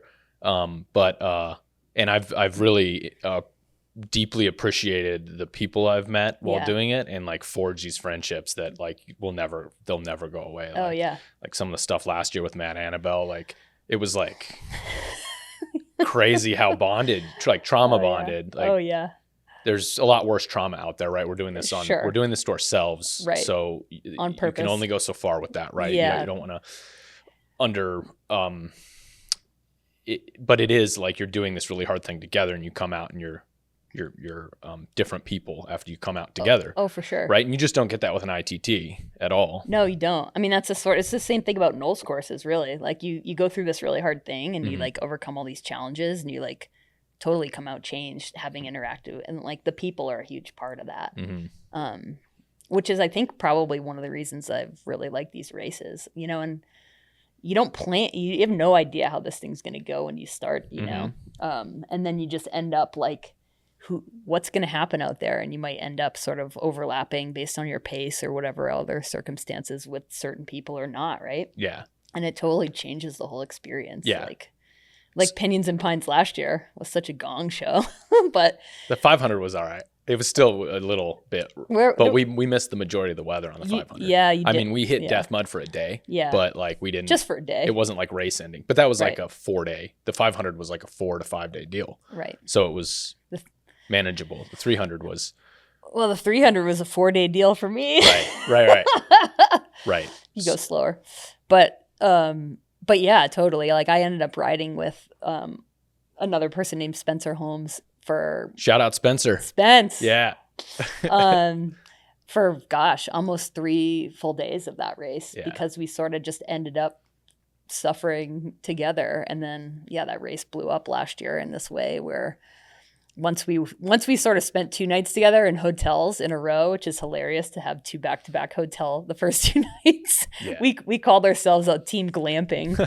Oh, I remember the that. 3rd night I was like, well, we should probably camp out, you know? Right. And we finished on the 4th day together, but like by the 3rd day, like we were just sort of in it together because the whole race most of the people were out of the race at that point because of the weather. So we're like, well, let's just finish this out. Team glamping. Yeah. Which was super fun, you know, and it was just, I wouldn't have expected that going into the race, but it made it such a unique experience to basically, and we were still on our own program, but we really rode most of it together. Like by the time I was coming down Eldon, and I think I was 15 minutes ahead of Spence on that, and I just stopped and waited for him so we could ride into town together. I'm like, I'm not riding in alone after all this, you know? Yeah. At this point, it didn't matter. I was like, we just want to finish. Did you meet Spencer before Pinyons and Pines, or was that? I met Spencer in the first Pinyons and Pines. Yeah. 21. So the first night I met Spencer, you, Spencer, me, and Dan Dunn. Yeah. I think it was the 4 of us camped together up on the rim. Mm-hmm. We had somehow met up. We like rode I remember we all ate empanadas at the shop in Pine. The Pie Bar. The Pie Bar. Yeah. Yeah. And then we went to the grocery store in Strawberry. Yes. And then we like hiked our bikes up Highline Trail. Highline to yeah. Donahue. That's what it was. Donahue. Slept on the rim. Which is just like you can barely hike your bike up it. It's almost like a carry-a bike. Yeah, it was ridiculous. And I remember. That was my claim to fame, was I had the KOM on Strava for hiking my bike. Oh, you did? Yeah. From that race? Yeah, for like 2 days. And then Dana went out and like beat it. Oh, that's funny. The next week. Classic. Which. Yeah. You were pissed. Anyway, that's like the only KOM I've ever had, is hiking my bike. That's awesome. I don't even, like, you guys were ahead of me at that point, and I was like, I remember thinking on that hike bike, like, oh, I'm not going to see those guys again. And somehow I got up to the top, and y'all were still kicking around. And I remember we rode into the dark and camped somewhere up there on the rim, and it was so cold. I think I ate like a Little Debbie's food snacks or food cakes for dinner in my sleeping bag, and then went to sleep. And then I saw you, remember, the next day at the ranger station. Right. Yeah. I was just departing the ranger station, and you had just arrived. Yep. Yeah. And then, this is the best part of the story. This is where we really bonded. Well, hold on. Let's go back. Because okay. there's a moment where I first met you before that, which was, I saw you on the course. Okay. This was before we kind of all met back up at the Pie Bar. Yeah. So we had gone up, the course had taken us up on top of Mingus. Oh, yeah. And there was like a 15% chance of rain that year. Okay. And I stayed up on Mingus. Oh, right. And you had passed in the night and camped lower. Yeah. And there had been a gnarly storm that had come in. Spencer and I camped together. Okay. That's right. And so I was riding, and I had like a tent, and I was like, ha, ha, ha, I packed a tent. Oh, yeah. Right. And as I was coming down Mingus and Cherry Road, I was passing people that were just soaked. There was this one guy, Chris Kuzdes, who just was like soaked, and he just looked miserable. And then I come around this corner, and you like, I see this person emerging from this corner, like a zombie, just like emerging out. And I'm like, hey, you okay? Was I in my sleeping bag still? Or no, we were like coming back onto the course. Yeah, you were like getting your stuff packed up and all that. But you just looked, you were wet. It had been raining all night. You didn't have really a tent or I had anything? a bivy sack, but I didn't bring the pole. Okay. And I had, I was in a really lightweight sleeping bag and a little light down jacket. And I think I was just damp. Yeah. I remember I slept like 3 hours or something. And it wasn't like a camping spot. It was like the side of the road down in a ditch or something. Yeah, pretty and much. You two were like under a bush. Yeah, and Spencer might have had a tent. I can't remember. But I'm like, oh, I've got this light, like waterproof OR bivy sack I just bought. I'd never used it. And I'm like, oh, I don't need the pole, And so it was just sort of like it just sort of sat on my sleeping bag. And definitely. And it rained hard. Like, I think the joke that year was 15% means 100% with Pinyons and Pines. Yeah, and I didn't have a raincoat. Right. Yeah, no one brought raincoats. Right. Because it didn't look like it was going to rain. We were all like, oh, it's not supposed to rain. And then all of a sudden, like, thank God I brought the bivy sack. I don't know what. I mean, I was only I think we were like 8 miles from Camp Verde. Yeah. And so, but I do remember we were like, oh, let's just pull off. Because it was like coming down Mingus in the dark, being like delirious. So that was like day one. Right. It was like, ugh, let's just stop because this is, I don't know. But this last year, I ended up with Spencer in that same freaking spot. I remember we were like, oh, that's where we slept 2 years ago. Yeah. And we were like, we got to You'll Camp Verde. never forget that. I know. We got to Camp Verde this time, and I was like, dude, it was midnight, and we went to Filberto's, I think it is there. Oh, yeah. And we ate burritos with like 2 other racers that were there. And I was like, we're getting a hotel. And we like checked into this whatever hotel right next to that Filberto's and took a shower and, still got like 3 or 4 hours of sleep. But I'm like, that was so much better. That was worth every penny. Yeah. Because on the 21 race, when you emerged, my first thought was, she's done. Oh, yeah, really? Like, that's it. Yeah. Because like when you make it through the night, like when you look like that after a night, shit. Usually that's like the make or break point for most people I've seen. Funny. Yeah. Right. And I was like, she's done. Because the other guy, like he was done too. And he that guy, Chris? Yeah. Chris Kuzis. Yeah. He just looked like miserable. Haggard. Right? And those people either like you emerge or you're just like done. And Camp Verde's like right there and you can get a ride and it's interstate. So that's usually like the point where people bail. Oh, that's then funny. And then I didn't see you. You caught back up later on in the race, like at the Pie Bar. And I was like, there she is. She did it. She like emerged from that moment of that's funny. That you were being tested in that moment. Like, were you going to push through this? Oh yeah. And so that was my first like, this chick is like badass, right? She's made, and then so we do the pie bar thing. Then we go up the crazy hike a bike, and then oh god, this is great. Yeah. So yeah, we're on the AZT, like the Mormon Lake AZT. And I was riding with Spencer again. Like, thank God for Spencer and our same pacing. We were riding together, and Spencer falls in a small rock garden, scrapes his shin, and it was like, ooh. And I think I either steri-stripped it then or like helped him clean it, like with all my NOLS first aid skills. And we were like, we'll just wash it. Our plan had been to make it to Mormon Lake Lodge. And I was like calling, trying to see if there were any cabins. I couldn't get anyone on the phone. We were calling like the restaurant, blah, blah, blah, anytime I had service, and like nothing. And then we were like, we'll find a structure to sleep in, because we had that shitty rainy night. I was freezing the next night on the rim when we camped together.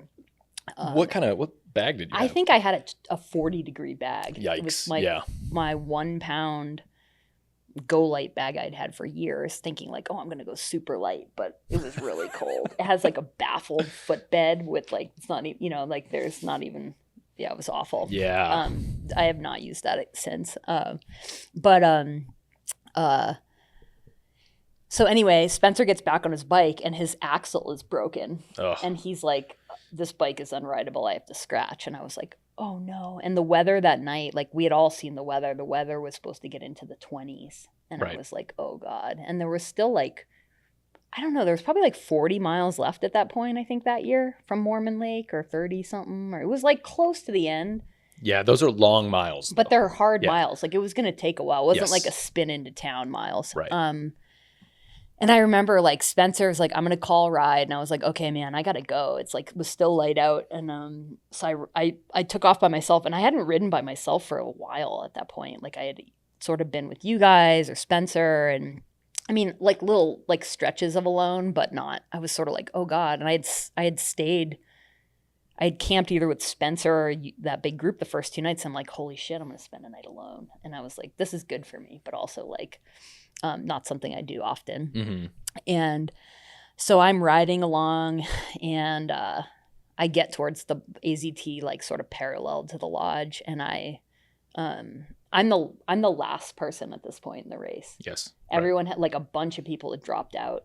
And I remember being like, this is, I'm the caboose here. No one's coming up behind me at this point. And so I start diverting down some trail or 2-track towards the lodge. And I'm like, fuck, like our plan had been to sleep in like freaking some shack or like a bathroom. I'd never really done that. Like, especially as a female, I don't like, it's just a different beast out there camping alone. So you have to be pretty particular. And so I was like, oh my God, I can't spend another night. Like I couldn't get a room at the lodge. I'm riding down the thing, and I get this Facebook Messenger on my phone, and I think I was riding with like an earbud in or something, and it's Dana, and Dana's like, Dylan's in cabin or room number 8, here's his phone number. And I was like, oh my God. And I was like, he was like watching my dot start moving down towards the lodge, and it was just this like moment of like, oh my God, I'm saved. And I remember I like immediately stop and I text your phone, and I was like, I can't even remember what I said. I must have been like, Dana gave me your number. Can I sleep on the floor? Yeah. And like I appear at your room like 2 minutes later. Yeah. I remember you open the door and you're like, wow, that was fast. Yeah. And I was just like, I was so psyched, and the room smelled awful. Yeah. which like again is not out of the ordinary for me. Like the end of a NOLS course on the bus or in the van, awful. So I was like unfazed. But it was farts. I do remember you were farting. Yeah, it was hardcore farts. And I was going through a process of figuring out what worked well for me during bikepacking. Oh my God. And the bomb burritos were not it. Oh my God. So I remember I like opened the door, you're there, You had been watching Shallow Hal Yeah, on the yeah. TV. It was like this old lodge room. And I remember, like, I don't know why I remembered Shallow Hal, but I just remember, like, this is an amazing scenario. Because, Like, I opened the door. I was like, hey, I'm watching Shallow Hal. How you doing? And I was sort of like, I think I was like, can I take a shower? You're like, of course. And so I like take this amazing shower and then I just lay out my sleeping pad right next to the floor heater. Yeah. And I was like, that was probably the best night of sleep I've ever gotten. Yeah. I remember being like, I was so warm. It was amazing. Yeah. Oh, it was so funny. And you saved me. Yeah. The reason, and I had, leading up to that, this was my third Pinyons and Pines attempt, and I had scratched the first two. Oof. Because of, I don't know, saddle sores. I was trying to learn how to bike pack, really. I was figuring myself out at that point, right? Yeah.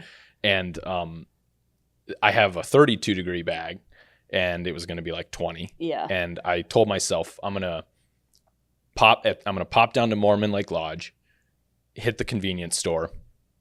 If they have I'm going to go in and ask and see if they have a lodge available. Yeah. I'll just get one.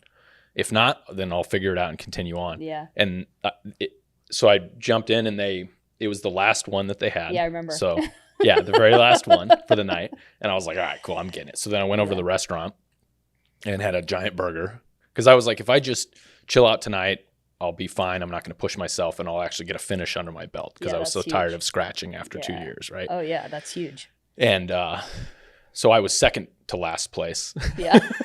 At this point, right? Yeah. And I just was like, it doesn't matter. I just want to finish. Yeah. I don't want to be one of the 60% that didn't show up or scratched or whatever, right? Like, finishing's okay with me in that situation. For sure. Yeah. And so got a big burger, went and was like vegetating out, watching TV, like my favorite thing to do. And like, yeah. And it was cool. And I'm glad I could be of service, because Dana texted me. Oh, you did? Nice. I was like, this is unusually cold to the point where it could be dangerous for people. Oh, for sure. And I mean, there was a guy that like covered himself up with leaves that year or something when it was like 20. I think I remember hearing that. Yeah. Story. And like, I'm not okay with that. Like, that's dangerous. Like, you can get like you should scratch or find something. Like, it's dangerous at that level, right? Yeah. And now I probably would. I'm at a point now where I plan better, and I do way better logistics, and I don't know.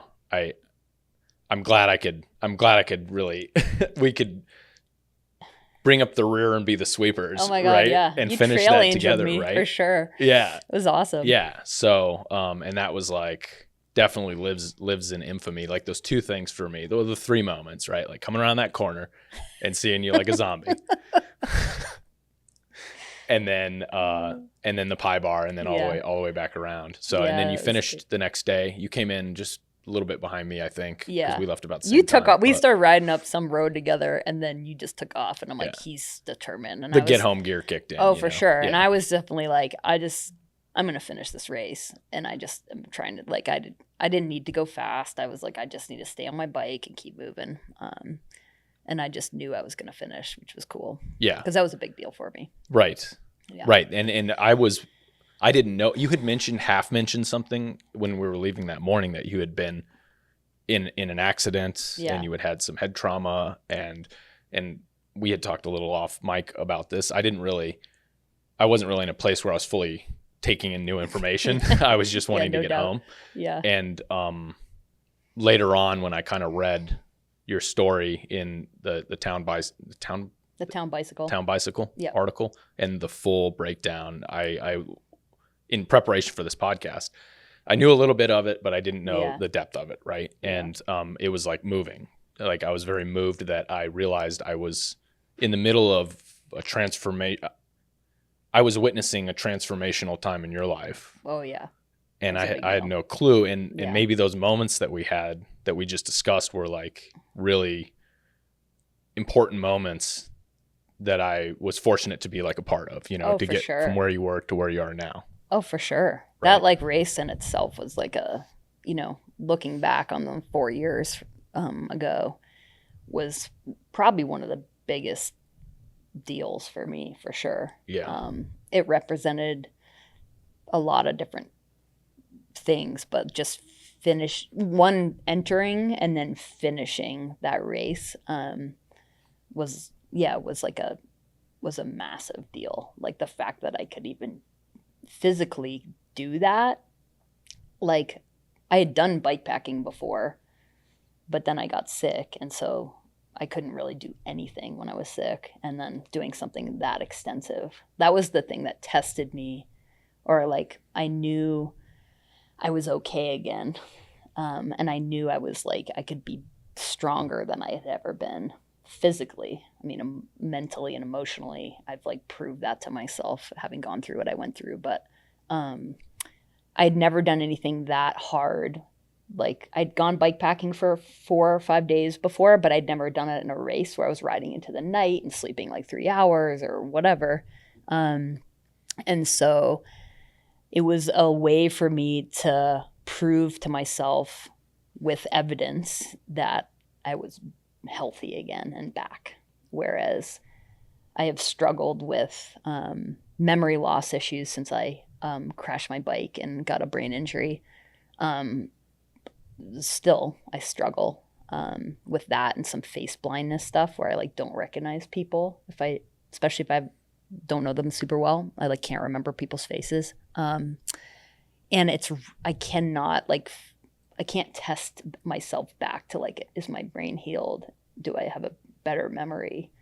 You know, is it fixed? I just can't. It's like all too relative, and then I'm getting older as I go, so it's like probably deteriorating anyway. Right. But physically, I was able to sort of like prove to myself, hey, you did something harder than you've ever done, and like this has happened after you were almost dying, and that was a huge deal. Yeah. So backing up into that, you kind of preceding this, you were a big enduro rider.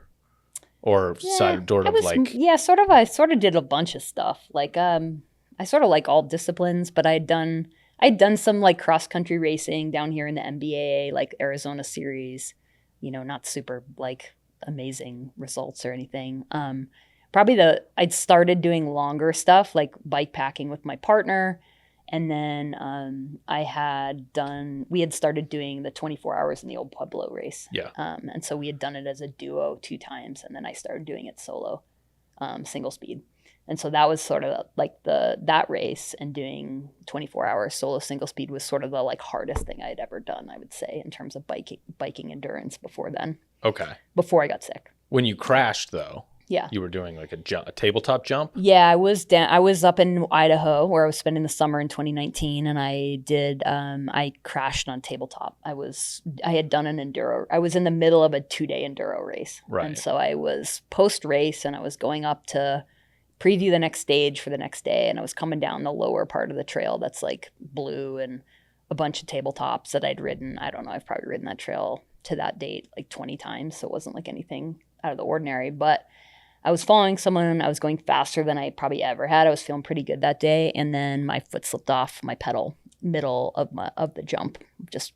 So 1 foot off my bike. I sort of lost control of my bike. Going, I bet 20 miles an hour-ish, really fast. I had a full face helmet on. I landed on my front tire, and I just flew right over the handlebars, sort of Superman style. I landed with like one arm side out, one arm under me. And I just hit my chin. Like I stopped myself with my face, basically. I hit the like guard. The guard hit sort of right here, the face guard. But my like chin sort of came out the bottom because I had one of those Bell, like, I don't know, Super D helmets where you could like take the face guard off. So it wasn't like a big downhill, like the guard sort of sat out straight. So anyway, I ended up like exploding my chin. And the bike patrol, I was like pretty close to the resort. Bike patrol came up and they gave me a whole patient assessment. And, they drove me down to the first aid room and basically like patched up my face and with like gauze. And then I had ice around. I thought I broke both my arms, but this arm was really screwed up, I think, because I landed on top of it. And then the like little bone in my hand on the other arm, I thought I might have broke. But anyway, I got driven to the ER in town. I was in Driggs, Idaho. And they x-rayed my arms, no broken bones, amazingly. They like tested my jaw for being broken with like a tongue depressor. It was an interesting test. Like tongue depressor in your mouth, clenched down on it, and they twisted it, and I could hold on to it while they twisted it, and it broke. And they're like, "Oh, your jaw's not broken." Wow. And I was like, "Okay." Yeah. Wow. And they would have then- been able, if your jaw was broken, they would have been able to move it around. I in think there. so. And Yeah. my jaw still had like I had some shooting pain in my jaw. Like I was having trouble chewing for at least a week. Mhm. But and then they stitched up my chin with like internal and external stitches. The doc said it looked like I had a second mouth basically while it was still open. And I was like, that's not that funny. Yeah. Wait till it's stitched up, then tell me that. I have like one picture of my face, my chin like wide open. That's pretty gross. But yeah, and then I basically walked out of the hospital. And no talk of MRIs or anything at that time. Not even the word concussion never came up once when I was at the hospital. They didn't talk to me about my head at all. And so I think growing up playing soccer, I'd had a couple concussions in college. And my like association with brain injuries was me hitting my head on someone's head or a post or whatever. Like I'd hit people's heads. I'd had a couple of weird head things. So hitting my chin, I didn't black out when I fell. Like I remembered everything. So I didn't really think about brain injuries at all. And the fact that they didn't bring it up or like didn't bring it up. I didn't really trigger a thought about it. Yeah. Super weird. Yeah. I mean, yeah, maybe a little negligence there on the side of the hospital. No, but Yeah. I know what I know now. Yeah. Yeah. But yeah, I walked out of there thinking, wow, I'm super, super lucky. yeah. I mean, you can't, Yeah. like the medical industry, you can't. Things happen all the time. They're treating what they see. You Yeah. can't treat everything. Like it's Yeah. like a practice sometimes, right? Like Yeah. in hindsight, it's always ezy to go back and say, "Oh, well, I should have done that differently with for like sure. an injury," right? For And, sure. You know, I don't know. It's just surprising to me that it's this 2019. It was August 23rd, 2019. Yeah. So head trauma was like a thing in like the NFL, and it was like it was becoming publicly known, Yeah. right? Yep. But it's down here. So Yeah. Yeah, totally. And, I've since learned, one, you don't need to black out. Two, your brain is the consistency of Jell-O. You don't even need to hit your head. Your whole head doesn't need to hit anything to actually get a brain injury. Like if you are in a car accident and someone rear ends it and you just have whiplash, think about your Jell-O brain smacking the inside of your skull, bruising, like coup right. contra coup style. And Right. anytime the brain moves like that, you're shearing neurons basically, and you're damaging brain connections. And when you shear neurons, all sorts of cells and the inflammatory processes happen, right? And then stuff starts moving in to try to fix stuff, and things can go awry. And that's why one of the reasons, you saw it with Tua and the Dolphins I think it was last year. Gosh, I can't remember now. But like he got a concussion. He went back in and played. Like 2 weeks later, got another concussion. And I remember on national TV, there was this, like he seized up during the second concussion. Right. His brain was not healed from the first concussion. Right. And that is like a very bad thing, is to go out and get another one while your brain is very inflamed. Right. And already like struggling, because processes have happened in your brain, like chemically. And if you like exacerbate that as opposed to letting him heal, it's going to get even worse. So the fact that I had this happen to me and was going through a really stressful situation in my life, like I was in the middle of this breakup right when it happened, and I had all this crazy, but summer had been crazy, and I was not eating super well and not sleeping super well already. And I was just in the middle of this really traumatic thing in my personal life and like the history of my personal life. And then I hit my head.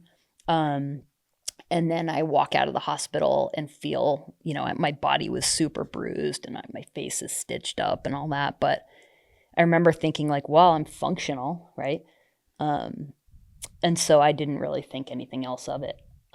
Tough it out. Sorta. Yeah. Right. Yeah. And then it was I'm still on sort of high stress. I had to drive from Idaho back down to Tucson to like come back to my job for the season down here. And that's when stuff started getting super weird. Now, did you ride, was there a possibility that you had successive concussions after that? You didn't do any like riding after that or anything that could have caused? I don't think I rode my bike again for a few weeks at least. Yeah. And I definitely didn't hit my head again. No. Yeah. But it was a short window of time, weeks before like suicidal thoughts started to, like things that had never previously entered your head. Yeah. So the story spans 9 months until I figured out I had a brain injury. So like this was August. I figured out I had a brain injury in May of 2020. Mm-hmm. So it was a crazy long amount of time, like just thinking back. But the thing that linked me back the day I realized I had been dealing with a brain injury this whole time was it was like 2 weeks post hitting my head. I was back here at the campus at a social gathering. It was like the start of the season.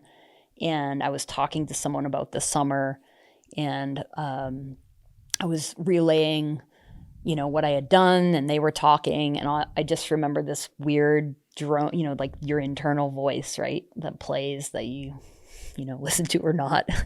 Sometimes you pay attention to it. And I just remember this internal voice, and like, this is where shit gets crazy. Yeah. But it was just saying, kill yourself, kill yourself, kill yourself. And I remember sitting there and being totally panicked. Like, I just didn't know what to do. Like, that wasn't something that I'd ever had happen before. I know I was going through a stressful time, but it just tweaked me out, and I just left the party and went back to my space on the campus and went to tried to go to bed, and I was like, holy shit, Was it? I mean, that sounds like it's like directive thoughts. Were there thoughts in that same time period that were like, it's not worth this. It's not. I don't feel like living anymore. Those sort of came later. Those seem different than the kill yourself. Yeah, thought, this right? was it was like someone was telling me this. Huh. It was bizarre. And you'd never had that in your life up to that point? Never once had that thought in my life. Never once. It was so weird. Yeah, it's like the demon coming in and talking to you, you know? Like the inner demon coming out. Yeah, it scared the crap out of me, to be honest. It didn't feel like me, and I didn't feel like it was me telling me that. It felt like some weird intrusive thing that wasn't me. Wow. It was really strange and scary. And it wasn't really me, honestly. I don't know. It's hard to say that. It doesn't really make sense. Yeah.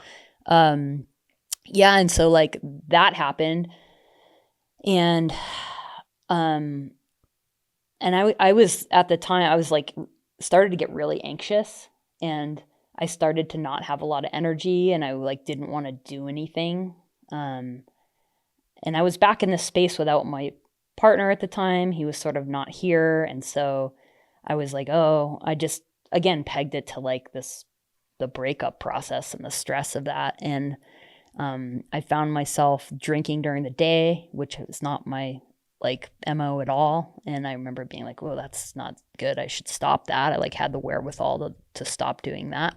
But I think I was doing it subconsciously to manage the anxiety levels. Mm-hmm. To self-medicate. Self-medicate without really even recognizing it. It was 90 something degrees here. I was drinking Pacificos at noon, it's sure, been there. Man, yeah. Tastes good, no big deal. Yeah. I had a problem with alcohol too, and went down the road of alcohol. So yeah, I mean, it was interesting. And I noticed it, which was good, and stopped doing that. And then I had the wherewithal to make a therapist appointment. I had seen a therapist a little bit in Wyoming for the first time that summer when I was in the middle of this stuff. But I was back down here, and I remember I need some help. So I made a therapist appointment, and then I made an appointment to go see I went to some urgent care place, and they were I was I need something. I need some medication. I cannot, the anxiety was uncontrollable. Mm-hmm. It was so weird. And they put me on a medication, and they gave me like a anti-anxiety medication called Boost Bar, and then they gave me Prozac. And the Prozac, I remember, like, you know, had all these warnings on it saying like may cause suicidal thoughts. And I remember like sitting back at my house being like, I can't take this. I'm already having suicidal thoughts, which were like absolutely terrifying. They didn't feel like my own thoughts again. Like, so I chose not to go on the Prozac, but I was like, I'll just take the anti-anxiety med, hoping this fixes me. Right. And meanwhile, like as that process goes on, I'm having trouble concentrating at work, and I'm having trouble remembering things, and like I'm having trouble sleeping, and I'm having trouble like controlling emotions, and some of these weird, like just atypical personality traits were starting to present slowly. And it was weird because like, again, all this stuff sort of kept creeping in like weeks and weeks out from the actual bike crash. So it just got weirder. And then once I got put on medications, it was like, okay, what's the medication? Whatever. But it got to the point where I was, it was November, and I was having trouble being alone in a room. I traveled to do this work thing, and I remember I showed up before some of my coworkers. This was in California, and I was like freaking out I had to show up to this person's house and wait for my co-instructors to come in. I remember thinking like, I'm afraid to be in this house alone. And I remember thinking there are like knives in this house. I don't want to be here by myself. Super weird. Yeah. Super weird.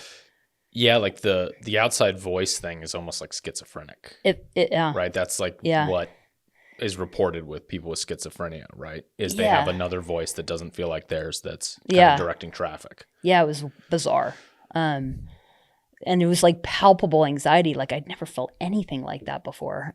So strange. And I got back from that trip, and I remember hiding my own knives outside of my own space where I lived, and that was weird.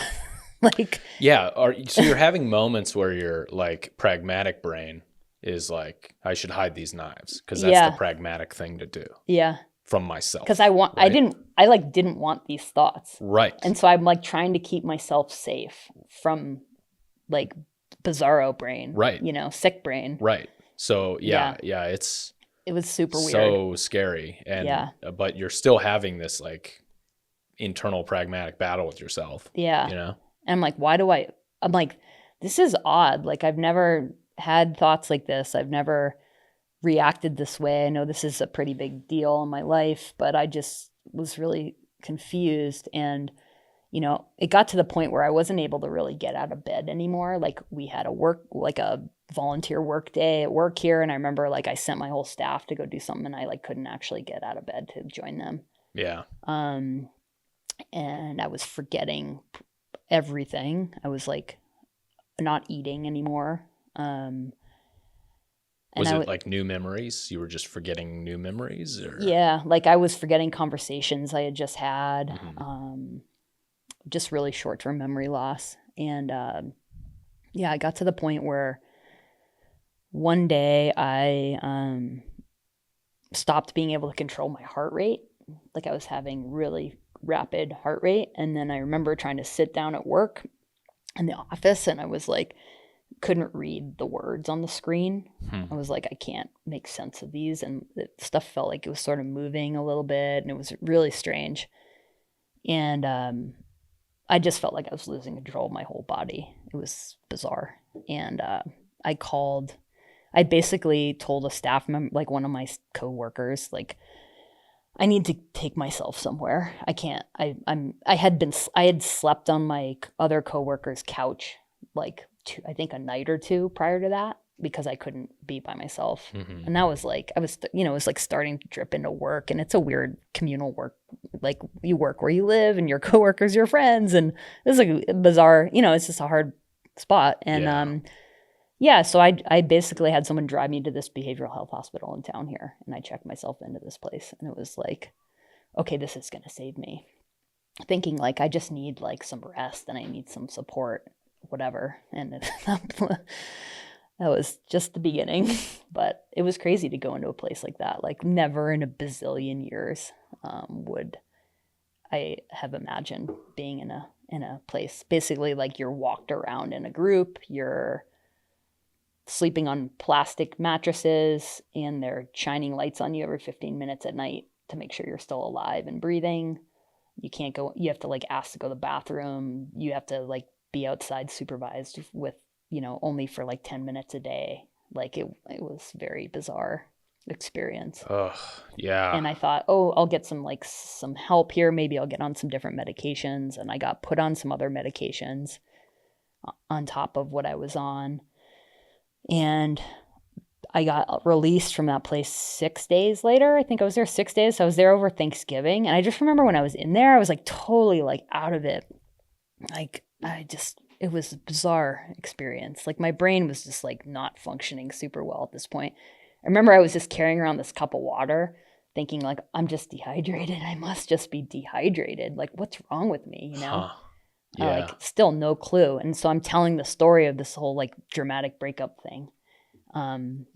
And that was my narrative to anyone I talked to about my problems, and I remember like we had to sit in this group meeting every morning, group therapy, and we had to write down we had to circle our anxiety and depression scores, like from 1 to 10 on this piece of paper. And I remember being like, I had to ask the staff, like, what's depression? Like, I don't even understand. What is it? They had to like print something off the internet and give it to me. Cause I was like, I don't even understand. What is depression? Yeah. So like, that's how Right. oblivious I was to like mental health issues in the world Right. at this point. And so I remember reading this list of like, there's like 10 symptoms that describe depression. I remember reading the list and being like, holy shit, I have 9 of the 10 of these. And the one I didn't have at the time was irritability, which definitely came on later in the process. But I was like, holy shit, I do have depression. But it's just this weird word. And I remember being like, this is just a word. Like, what's wrong with me? I have all these. Like, someone tell me why. Like, what is... It was like so interesting. And again, my brain wasn't working super well. I couldn't really read. I was having trouble writing at the time. So it just was so bizarre trying to like decipher like what's depression, right? And I've since learned, and something that's really like connected to me is like depression is just a symptom. It's not the root cause. Like depression is caused by something else. It's a symptom of something else, even though there are symptoms that describe what depression is, right? Because it can be really hard to describe. So anyway, I got checked out of that place and came back and was sort of unable to really care for myself. And it was almost the end of the season here. And I was like, I can't even drive. Like I got back from that and I started having eye trouble. This is when the vision problems started. Yeah. And I wasn't able to drive anymore. I was scared to drive. And I was like, something was weird with my like depth perception. And so I basically was having people drive me around, and I was like, I can't leave. I can't even like cook a meal for myself at this point. And I wasn't eating very much. And I had a couple friends fly in, like a couple people were like reaching out trying to help. And so I had a couple friends from out of state fly in to like basically for a week, someone to care for me, thinking like, okay, they'll just feed me some good food. They can drive me around, and then, we'll figure out what to do next. And so that was going on.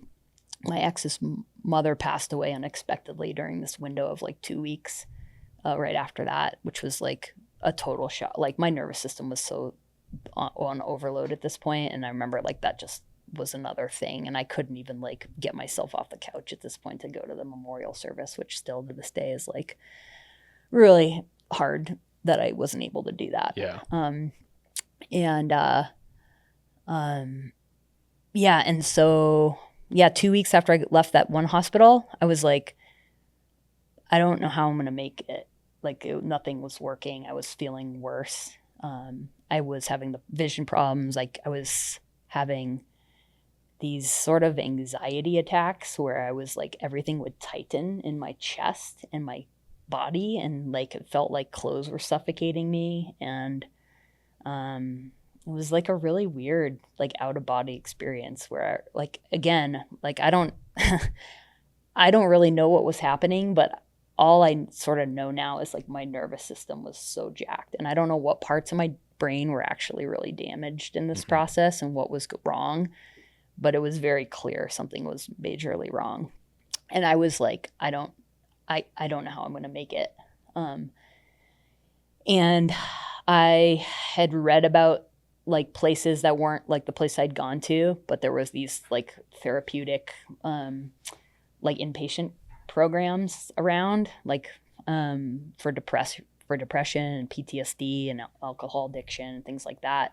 And I was like, I don't know what else to do. Like I can't rely on like my friends. Like nothing was working, and I was really suicidal still. And it got to the point, like what threw me over the edge one day were these anxiety attacks. Like I was unable to manage them, and without like Xanax, basically like a benzodiazepine, and I would have to take one of those to get myself calm enough to like survive, basically. It was really strange. Yeah. Yeah. So I ended up at this treatment place. Like one day it got to the point where it was like too much, and I was like, I don't know what else to do. And so someone dropped me off at this place in Tucson, and it was like a 5-week inpatient program. And basically I was like, I know I'll be safe here, but yeah. So that was my next little crazy adventure. Right. Like they kept me alive for sure. No one figured out I had a brain injury. No one asked. If they screened me, I was on Xanax, and it was 10 p.m. at night when I got dropped off at that place. Yeah. And so I don't remember. Right. But I didn't connect the dots, and I wasn't listing the bike crash at this point as a way of as a concussion. So I had just been saying, oh, I'd had these two. If someone had asked, I'd said, oh, I'd had these 2 concussions playing soccer. So, but yeah, that place didn't help. I had to leave because it was like $30,000. Right. Yeah. Yeah. I read that. And it wasn't you were covered like by riding insurance. your bikes in circles or something in the front. Yeah, I front had them. area. Someone was able to bring by my gravel bike, and I just rode it around the like paved loop of this facility as like it was like, I remember thinking, oh, the exercise helps depression. I'll just exercise. Yeah, but because I came off antidepressants there because I thought the vision problems I was having had to do with side effects of the medication. So I was like on and off of all these meds while I was there. So you came off of the benzodiazepines at that point? I was taking them while I was there because I was having those anxiety attacks still, especially as I was about to leave, because I think I was like, I'm not better. No one's fixed me yet. And I was like, how am I going to make it in the real world? Like, I don't have people catering to me. Like there was a psychiatrist on staff. There was therapists. I was getting like acupuncture there. It was very different from the other place I was checked into. Yeah.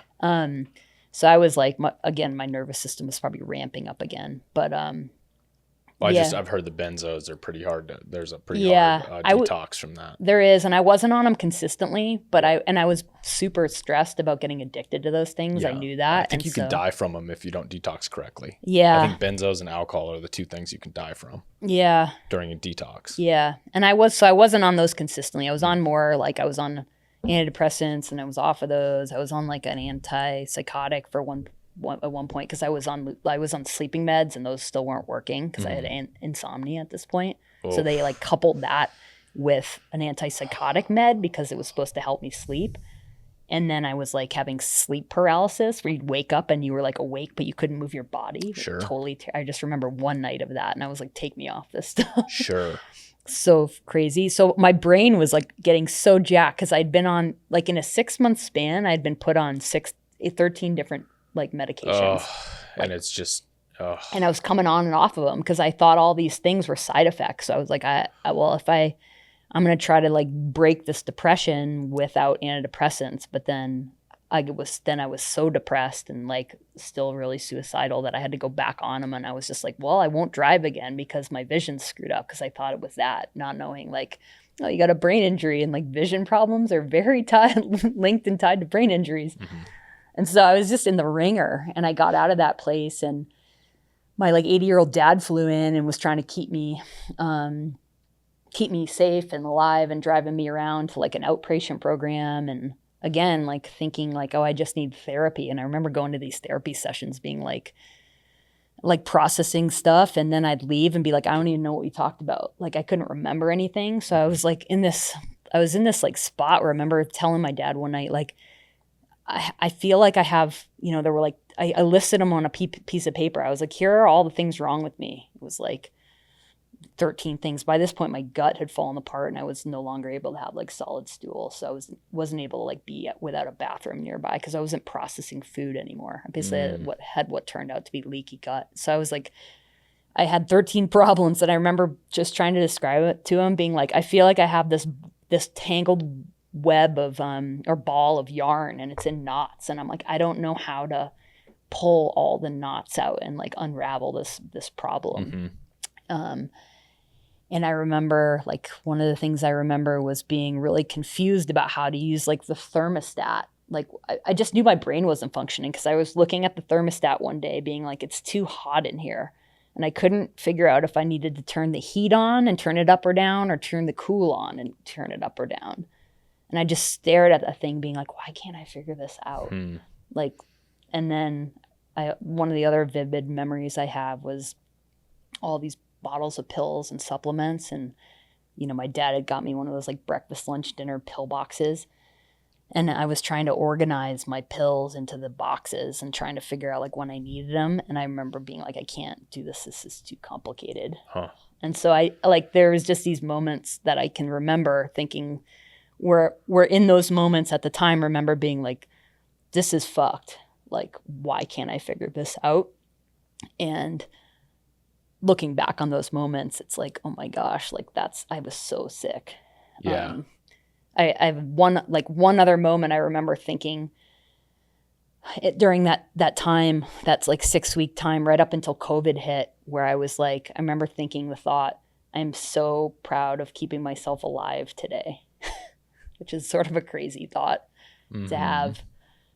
And it was sort of, I mean, it was really true. Like, I don't know. I literally don't know how I survived that like these 9 months. Like, it was like this overwhelming feeling of not wanting to be alive and not being fully hopeless and being like, I'm stuck in this problem and my body feels so awful and I don't know how to solve it. And nothing I was trying was helping.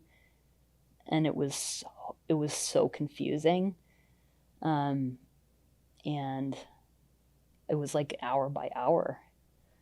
And I've thought back to this, like that feeling. And, you know, since I've gotten better and figured all this stuff out and like healed and my body is healthy and my brain works and then all the systems are working, you know, I would say 95% at this point, like how my relative scale of both suffering and fear have changed. So I remember, you know, the first time I did that bikepacking race being like, you know when you're like in the hole and you feel awful and you're like suffering. Yeah. And I remember being like, this is fucking nothing. Yeah. Like you saw me haggard. Yeah. And I like didn't feel well and was just looked gnarly. Like that was just nothing. The scale changed for you. Scale Yeah. had changed so much. And same with fear. I had these weird anxiety responses. So like I remember I was scared in this time period. I was scared to like cut vegetables. I remember I was scared to go in stores, even if someone had driven me there. I was scared to be alone in a room. Like someone would leave. I would be in a room with someone and they would leave and I would run out after them because I didn't want to be alone. And I think some of the fear was wrapped up in like, I don't feel safe alone probably, but the fear, the like relative fear scale has changed so much for me. That it's made these things like, so the reason why doing that bikepacking race was so big was I just never thought I could do something like that. I remember watching the dots of the AZT race like years prior when I was bikepacking with my partner a lot, but never by myself, and being like, I could never be someone that entered that race. It was the AZT. And so once I started getting better from the brain injury, the summer of 2020, I remember being like, why not me? You know, like why can't I be that person? Like fuck it, why not? And that became my like life motto. Right. Fuck it, why not? Yeah. And like, because that stuff wasn't scary anymore. Like I knew I had the skill set to go bike packing. And I had not, I don't know, I had like camped alone, car camping, but I'd never camped alone backpacking. I'd just mostly been in a NOLS group or on a trip with friends or my partner. And so I remember that was like a big hurdle for me. But it just became so not scary. Like this shouldn't be the thing holding me back anymore, right? And so holy wake up call, you know, of like all these things of like, oh, I was sort of been low grade, too scared to do that. And then all of a sudden being like, I'm not scared of anything, you know? You've been through so much worse. Oh God. That this is nothing. Yeah. It's all about perspective, right? Literally, I can't think of anything scarier than feeling like you want to end your own life and feeling like you want to, but not wanting to. Like there was never a moment where I wanted to. There was just this overwhelming, like that weird secondary brain feeling that I was going to, and I was terrified of it the whole time. And I was doing all those things that, you know, I've read a lot about suicide since this experience and like all the signs of looking for this in people. You know, people start giving away possessions. I remember logging onto my retirement accounts and making sure I had the right beneficiaries in there. Like all these things. Whoa. I was doing all those things. I remember thinking the thought of like, my family would be better off without me around because I'm causing them so many problems right now. Yeah. I'm freaking them out. And I knew that. And people are just better off without me. And I remember thinking through the like, oh, all my high school friends are going to hear about me dying on Facebook and be like, what the hell? Like I just was like my brain was going to all these places, right? Assuming that it was going to happen. I wrote a note to myself in a journal. I was trying to journal at the time, and I found the journal like a year ago and being like, oh my God, what a crazy town. It's like a different person, right? Like, it was like I was like an alien, like in my own body. Right. It's so weird. It's like the weirdest thing. I couldn't have scripted my whole life the way it played out in that year span. Like I couldn't have, if someone was like, what's the worst thing that could happen to you? I couldn't have scripted it all. It would be like, oh, I was engaged. My relationship blew up. Like I got a brain injury and like was committed, you know, like ended up in a bunch of facilities and was like suicidally depressed. And then I lost my job of, 11 years and which was my housing. And I was like pretty unfunctional. And it was like all like literally rug pulled out, like every single thing that I had built that was like all the things that I loved gone. It was so crazy. And COVID's going on. COVID, changed the world and sent other people who were just humming along into suicide and depression. Oh, totally. Right? Because of the isolation and all the other COVID, like the factors that created. Yeah. Mental health issues during COVID, right? So that's coupled on top of this whole thing. I remember thinking like, oh, COVID was this sort of side issue going on in the background for me, which is sort of a bizarre. Yeah. It's sort of a bizarre thing to think back on now, like how big that was. I mean, obviously it affected me because I lost my job mostly, I think, because of that. Probably not because I was sick. I was on FMLA at the time. So it was a little weird, like legally in terms of losing my job, coming off FMLA, and then also being like told, hey, we're closing the campus, you're losing your job. Yeah. I don't know, it was all a very complicated situation.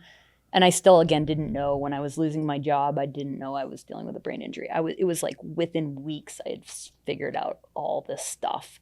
I ended up in Idaho. I got myself up to Idaho. I got a ride, and there was someone up there that was a functional medicine doctor that I started seeing right before I left town. My dad had started bringing me to this chiropractor here in town who I'd been seeing for years, like really nice, lovely human. He was like, you need to come in twice a day. And so my dad was driving me to this chiropractor twice a day. Every day he was open. I was getting chiropractic treatments. Chiropractic isn't just for back problems. It like is for your nervous system. Okay. And I remember thinking my nervous system's screwed up. So the chiropractic treatments really, they stopped those anxiety attacks. The first day I ever went to the chiropractor, last day I ever took Xanax. Crazy town. Really bizarre. Wow. Yeah, so crazy.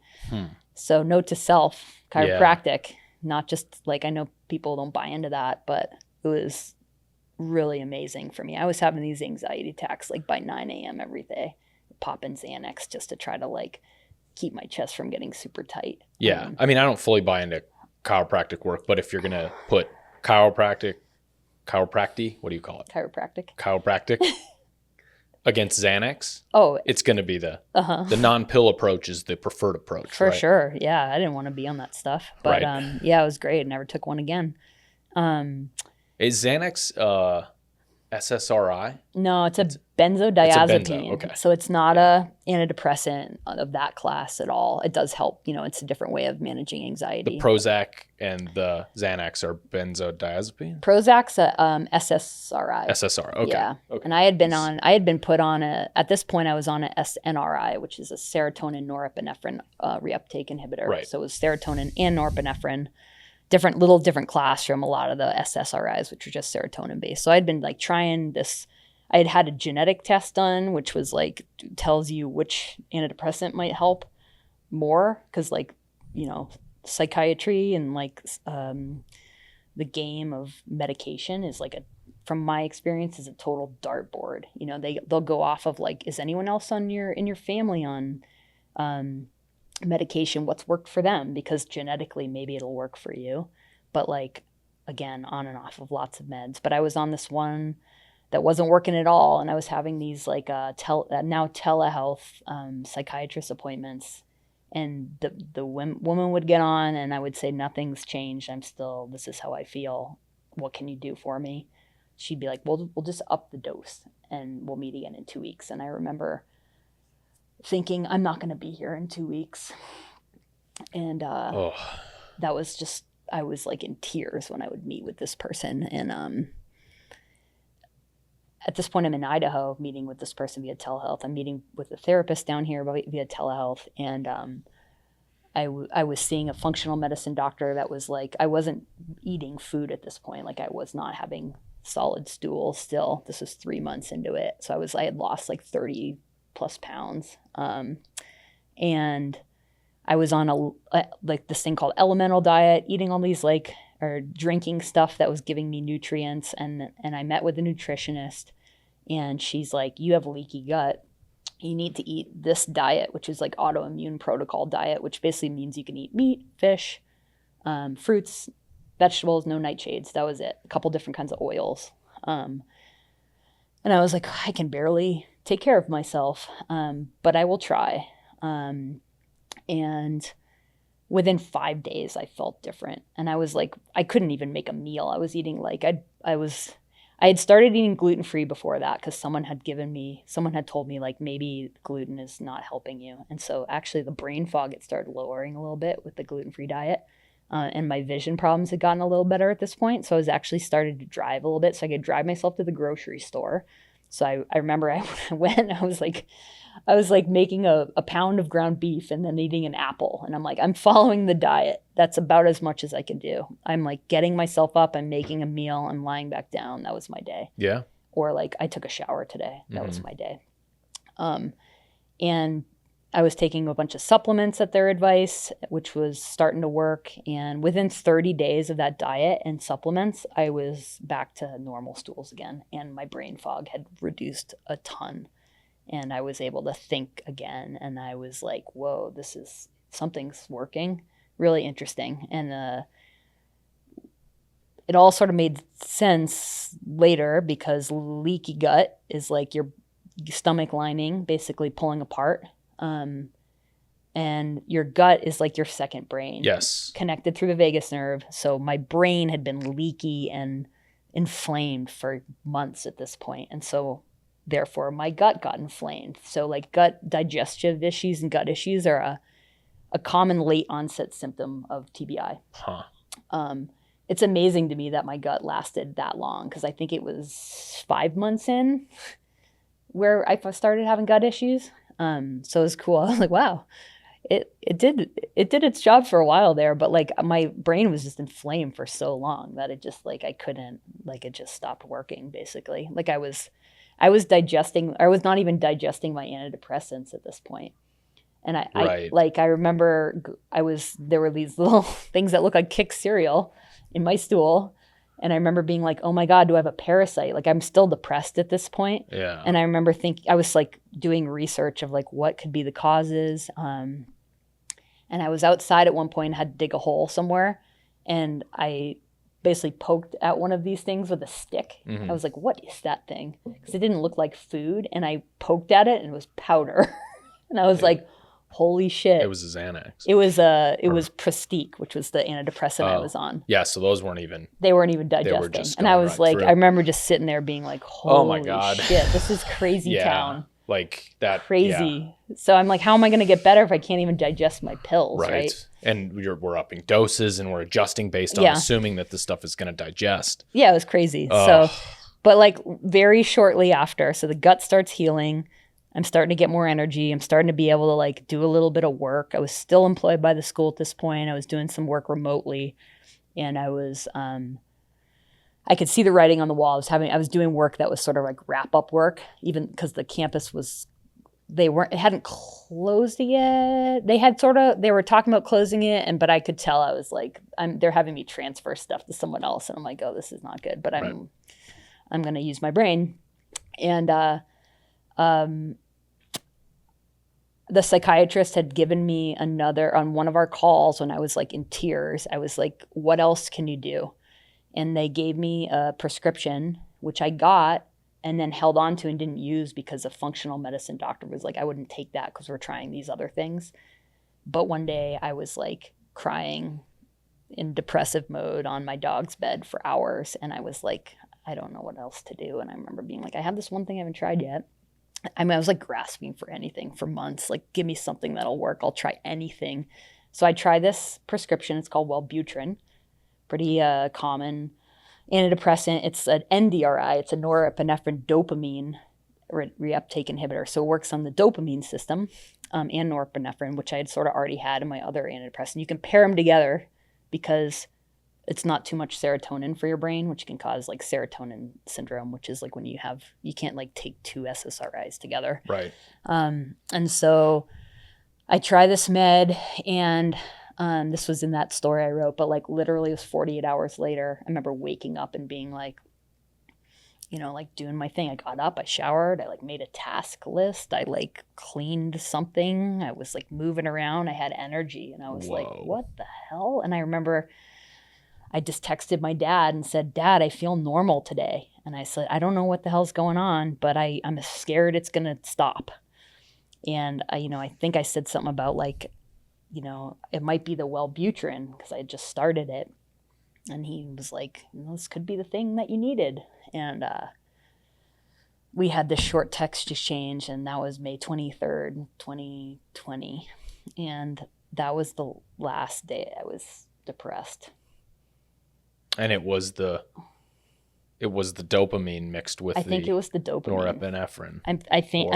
Who knows? The biggest difference was, but that's what seems to be that was the new thing I added, was something that worked on my dopamine instead system. of the serotonin. Yeah, and the norepinephrine. Yeah. And it was like a light switch had turned on. I was like a human again. It was crazy. Like, so clear to me that it was like a chemical imbalance in my brain, like that. Whatever.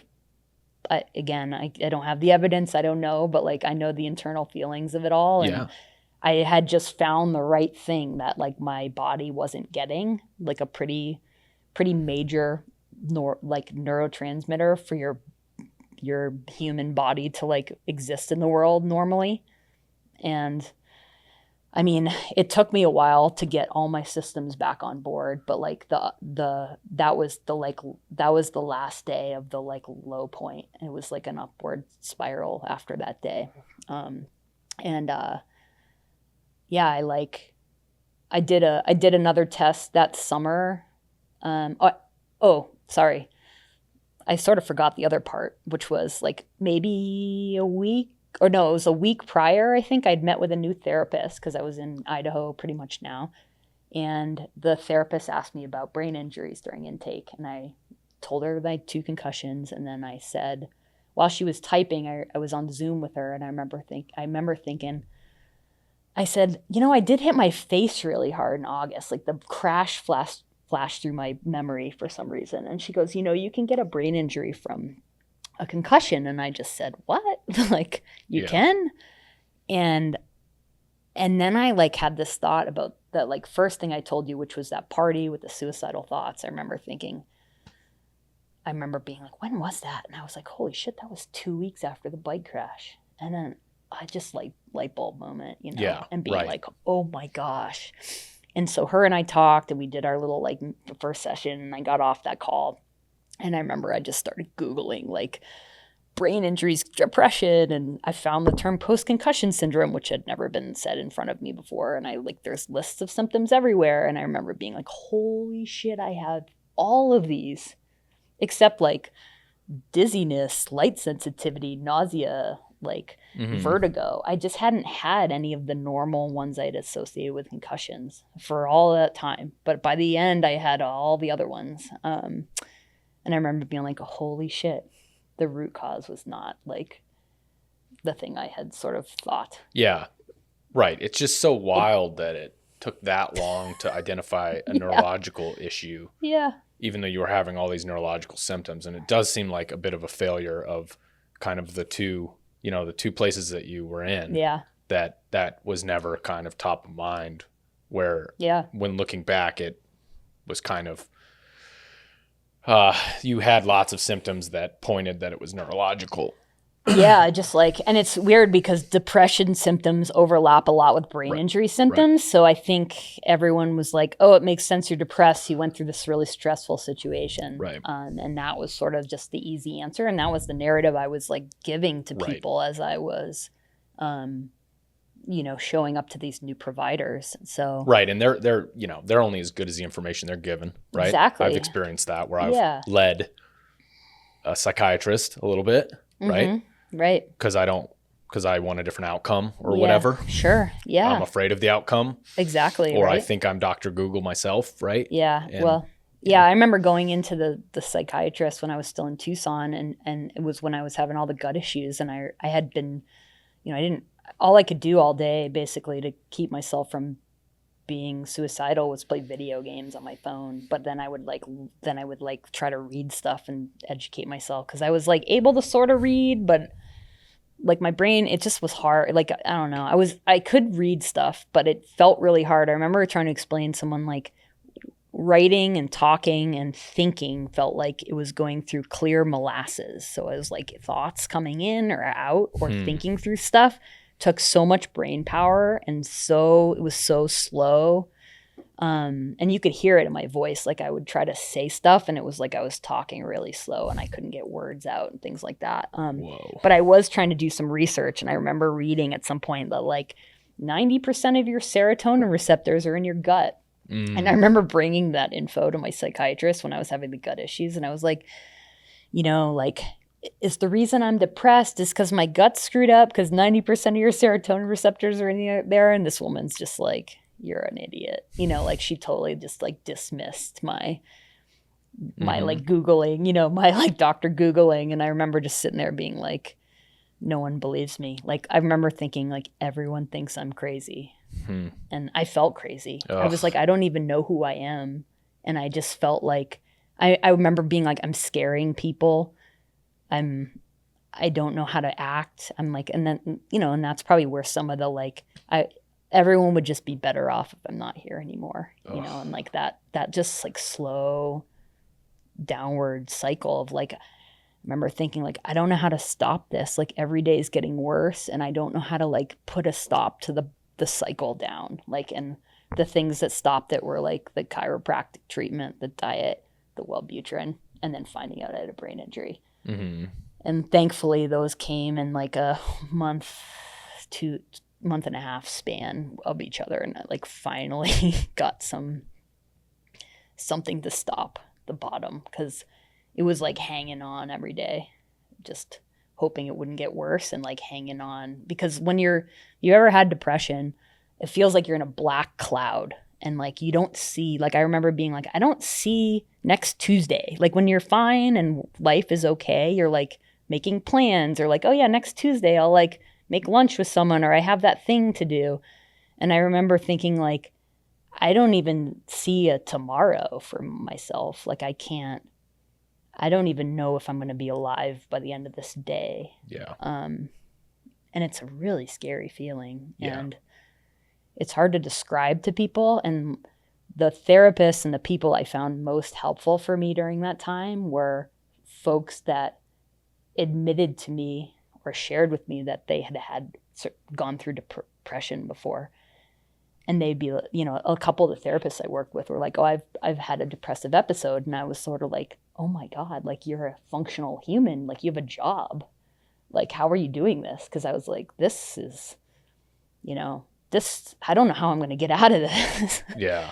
And granted, I was like, I had depression and I had a brain injury, but I'd never had depression. So I just thought what I was experiencing was depression. And like depression is a very long continuum. You know, Yeah. you can have like mild depression, which is still awful.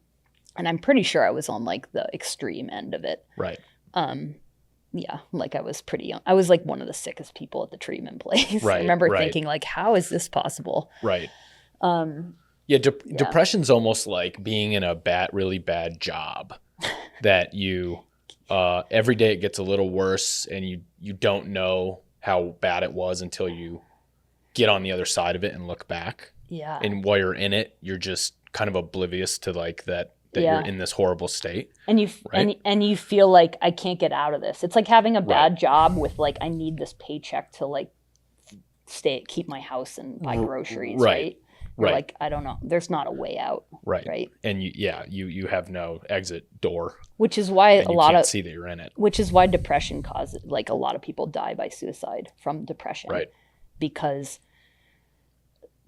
of the way it shows up and the chemical stuff going on in your brain or whatever, the hormone, you know, people have depression from, you know, like from having a child. Women often struggle. And it's, from my experience, I'm very much of a believer that it is a chemical imbalance.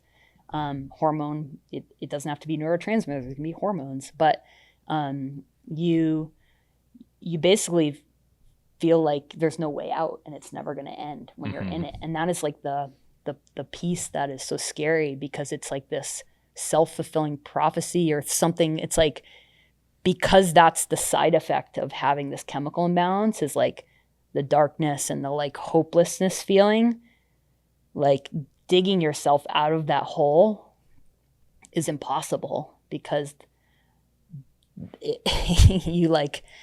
you can't get out. And that's the feeling that you get as a side effect of depression is that plus like you don't have any energy. It causes no energy. And then when you don't have any energy, you can't exercise. And like you need the good neurotransmitters and you need the brain derived neurotropic factor to like heal these things. Right. Yeah. But you have no energy to do the exercise. So I remember people trying to get me to exercise during this thing. And I was like, it was like the hardest workout I had ever done. You know, I was trying to do push-ups and it was like I couldn't even do like 5. I remember during the time I was sick thinking, how did I ever do the 24 hours in the old Pueblo? Like, I don't know how I rode 14 laps. I can't even imagine riding 1 lap, which was 16 miles. I was like, I don't even know how I did that. Wow. It felt like I had the flu all the time. Whoa. Yeah. And it was this like impossible feeling. So it was crazy when all of a sudden I had this energy again. Yeah.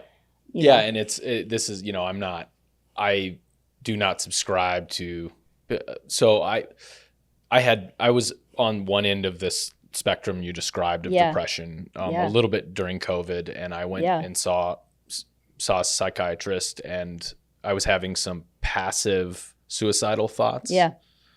And intrusive thoughts. Yeah. And I basically told that to them and they were like, well, we're going to prescribe you something. And I was like, I don't think that's what I need right now. Right. Yeah. I don't think that's the solution. And I've always kind of been an anti-pill guy ever since my grandparents were heavily addicted to opiates. And so from an early age, I was always like leery of pills. Sure. But like, this is a story where it worked. Yeah. Eventually we wish that it could have worked earlier. right? Yeah. But eventually the right thing, it worked. You found the right thing, and it was like night and day difference, right? It was like night and day. It is a, we wish it could have happened earlier, of course, but like that's a success. You've weaned off of it? Yeah, I weaned off of the Prestique I'd been on at the same time, about probably a year later, and then, or maybe 6 months later, and I got off all the sleep meds even before the Wellbutrin. I was just like, I was on gabapentin and all sorts of crap. I mean, it was crazy. I was like, none of this is working. I don't know how this is affecting my brain. But I ended up, so like May 2020, I think I got off the Wellbutrin December. I think it was like right at the end of December, maybe January 1st. I think I like did it in the new year of, I stayed on it for a year and a half longer. And I remember like finally being like, I just want to try to get off of this stuff. Cause I wasn't a pill person either. I'd never been on a medication really before like that. And I was like terrified. I was just going to like crater back into like crazy town. Sure. And, I was seeing just a general practitioner at this point, nurse practitioner. And she's like, Wellbutrin's really different from some SSRIs and stuff where you don't really have to wean off of things slowly. It like gets out of your system like every day. And there had been days where I'd forgotten the dose. And I was also on like I was on the lower than a starting dose because of the genetic test said I was a slow metabolizer. Wellbutrin actually was one of the ones that was like a red. And it was like, but because my dad had been on it at times, that the psychiatrist was like, well, let's try this. We can couple it. But they just put me on a really low dose because I was a slow metabolizer. And so I was on a really low dose thinking. So I was like, So I had thought I had missed a couple doses, here and there over the year and a half. And so I'm like, I'll just try it. And she's like, if, you start feeling bad, you can just go back on it. And I was like, great. So I came off of it and I didn't really feel that much different. I don't really remember trying to like be palpable of like, how do I feel right now? And I didn't feel that different. And it was sort of freeing to have been on, I think I was on the most meds I was ever on at once were 6 medications. And like to got back myself back down to none. That was a big deal. Yeah. And I haven't been on any since. It's been really nice. That was like I think that was 2022. So I've been off of meds for over 2 years. Yeah. That's so intense. Yeah. Crazy story. Yeah. Thanks for letting me share that. I mean, it's a scary story, and like it's been important to me. I had been on, actually the guy that broke up with me when I like ended up taking my NOLS course. He had me on his podcast. He's a life coach now, and his podcast was called Andrew Petty is Dying, and he basically talks to people that have these near-death experiences to like, what can you learn from people that have had these brushes with death or whatever, which, is like a pretty intense experience, and you learn a lot about yourself. And so I'd been on a podcast. That was like a year after I had felt better. Like, I think it was, I can't remember if I had done the Arizona Trail race by then or not, but it was interesting listen to myself tell that story. And it was like, I think a lot of people, like, I knew that didn't really know what had happened to me. So I remember being like, whoa, this is really important. I share my story, and it was really healing for me. But, since then I like wrote that article for the Town Bicycle. I've been on a post-concussion syndrome podcast, and I've just been vocal about talking about this on my social media. And I mean, it's obviously affected a huge part of my life. I'm still sort of picking up the pieces 4 years later from this whole thing in various parts of my life. But it's been really important to share it because, especially since COVID, like so many people are dealing with mental health issues, and whether or not you hit your head and got a brain injury, or you have had this stress from your lifestyle or COVID or your job or whatever grief you're going through that causes inflammation in your brain from stress, it's the same thing, right? It's inflammation in your body that is causing your chemicals and other things to not function well. That's part of the deal. And so I want to talk about this stuff with people, and I want people to like know that it's okay to talk about brain health. It's mental health is loaded as like, oh, you're mentally unstable. It's like, to me, it's like I had a sick brain organ. The brain just happens to control all sorts of shit in your body that are very highly useful for your day-to-day life. If I had a sick liver, right, I wouldn't be scared to talk about the medication I was taking for my sick liver, or like, oh, my liver, I can't do this thing because this is what this organ does. And like depression and anxiety are side effects and are symptoms of a sick brain. It's just another organ. Yeah. And I think the stigma, thankfully, so many people struggle with this during COVID. I think people got a lot better at talking about it. Therapy became a thing that people were going to do. And thank God for like the therapist that helped me connect the dots / like who I saw for, 3 years post that while I was getting my life back on track. And a really important part of my life has been like learning about this stuff and going to therapy and and sharing my story, and also just sharing like what can happen from hitting your head, like not just the mental health side of things, which were like a lot of my symptoms, but the fact that people need to take brain injuries really seriously. Yes. And I've had a couple friends that were nurses and doctors reach out to me and being like, I'm so glad you shared your story. I see patients so much differently than I used to because of your story, like, ER docs or ER nurses. And it's like, hopefully I'm helping someone out there, right, by sharing this stuff. Like one moment and you're a different human. Oh my gosh. After that. Yeah. And riding bikes and helmets and like, I'm a big advocate for that. Like you gotta wear your helmet, you know, because we do take it lightly. I think, I don't know. I was talking a bit with my parents about this before the podcast, and my dad said something interesting. He said, back in the day, if you said you were suicidal, you wouldn't have a job in a week. Yeah. Because there was such a stigma around it. Oh, God, yeah. So you didn't talk about it. Right. Wasn't okay. And they'd probably, people would try to commit you, right? Mm-hmm. Oh, for sure. Yeah. Yeah. And now I work in an institution that is at the forefront of ensuring mental health is important and talked about, and there's access to everything. The students especially, right? That's awesome. At the university, it's and the employees, and there's entire departments that are dedicated in free therapy, and there's like no barriers for it, right? That's awesome. Which was really great, and that really ramped up during COVID, of course, too. Like that was, and this kind of the world started to change about how we talk about these things, and it's definitely a different thing. And you and I were talking earlier about that we're both of our parents or our the generation the generation above us, the boomers or beyond, Gen X, I think. No, I don't know, their parents. I mean, that was just like something you never ever talked about. Like mental health wasn't a thing. No, you don't talk about it. Therapy. Was you just hold it in. And I'm like Irish, so you like hold it in even more. Oh God, yeah, the perfect combo. So hard. Yeah, and it's I don't know, just something that I've kind of had a bit of a journey with. I think I do think like it can be maybe a little bit extreme sometimes. Like I think that the pendulum has swung the other way completely right now with mental health. Like it went from like nothing to like, it's like, there's a lot of money in that industry too. Sure. So we have to be cautious of that too. Yeah. Right.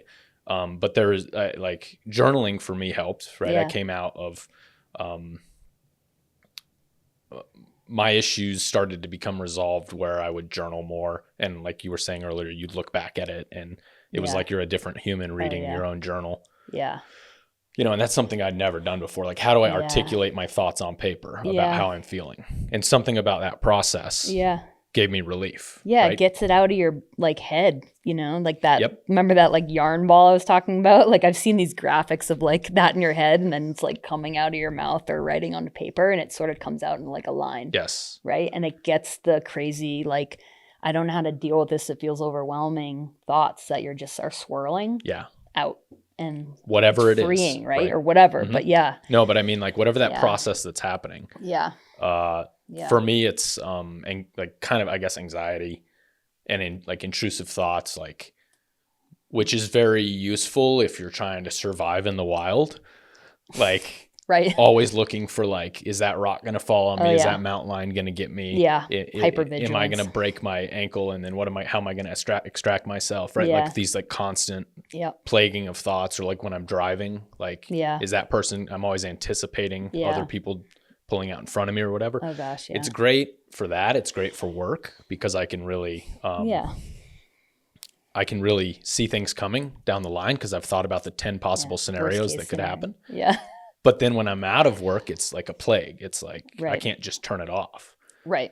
Yeah. I think to a point, like it can be good in all those, if all the thing you're thinking about when you're riding your bike is like how I'm going to die, like probably not, it's like helpful to a point because you're probably doing some good planning and preparing, and you're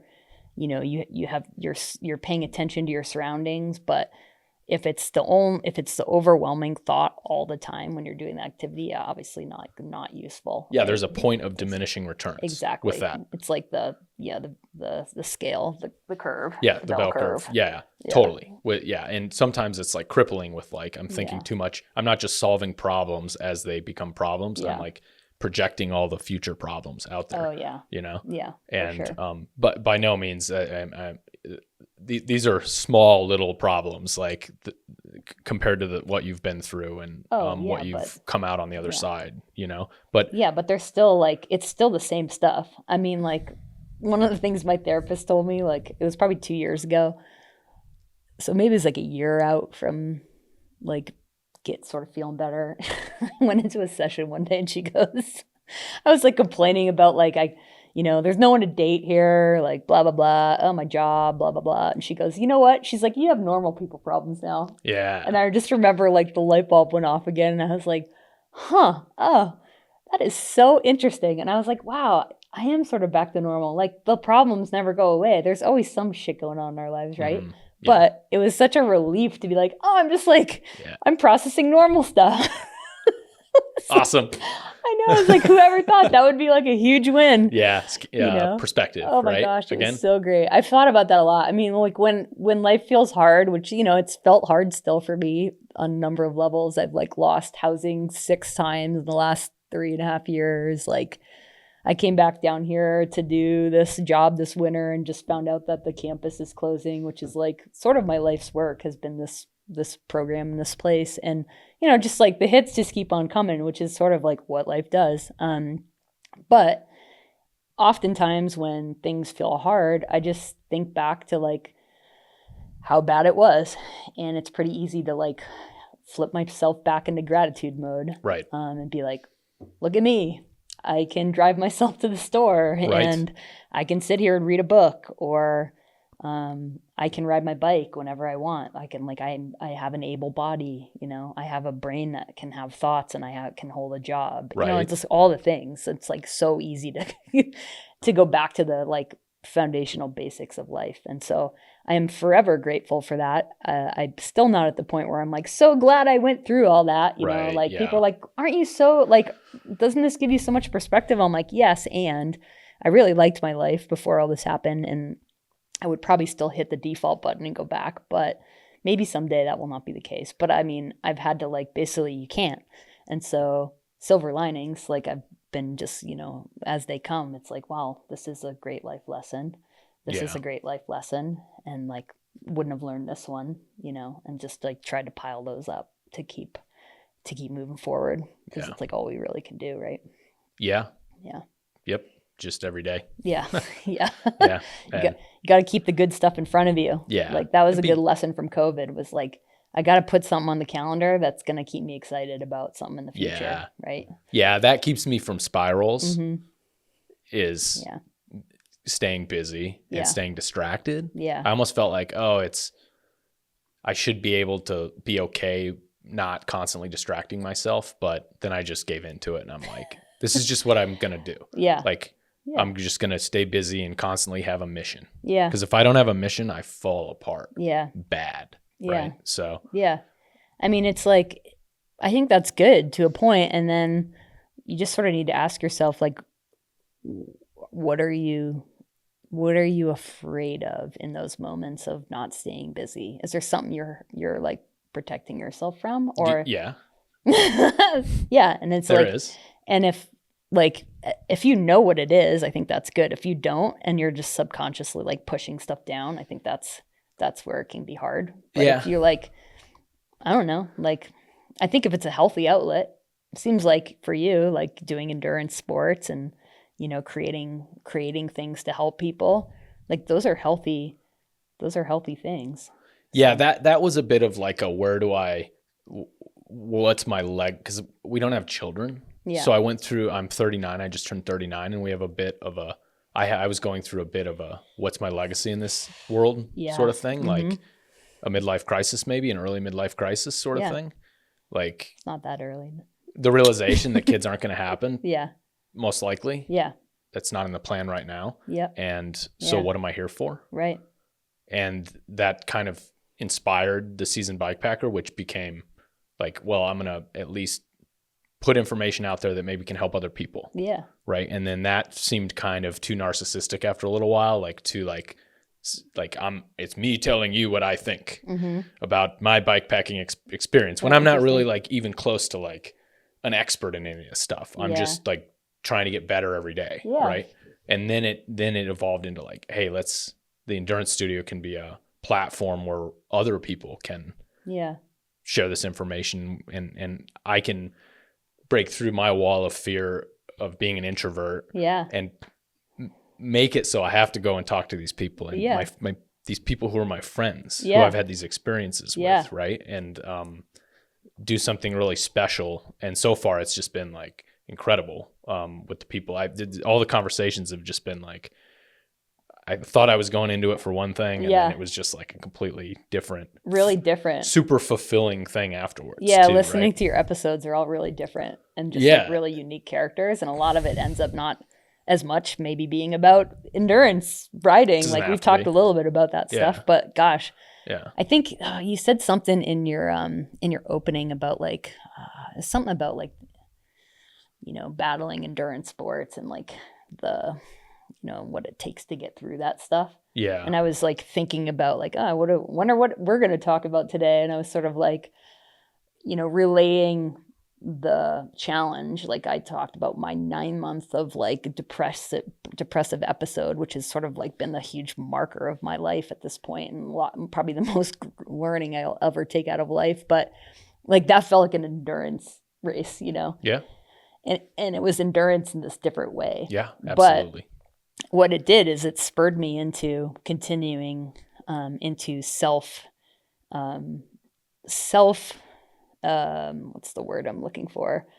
Like I sign up for these on purpose. And I think I did the 24 hours in the old Pueblo again this February down here, and rode it solo again. Yeah. And I like remember thinking right before the race, I made a post of like, isn't it amazing when you have like the healthy brain and body, physically and emotionally, to be able to choose to sign up for something that tests your endurance and your mental fortitude, in an event. Yeah. You know, like I chose to do that. I knew what I was getting into. It was the 6th time I've done the race.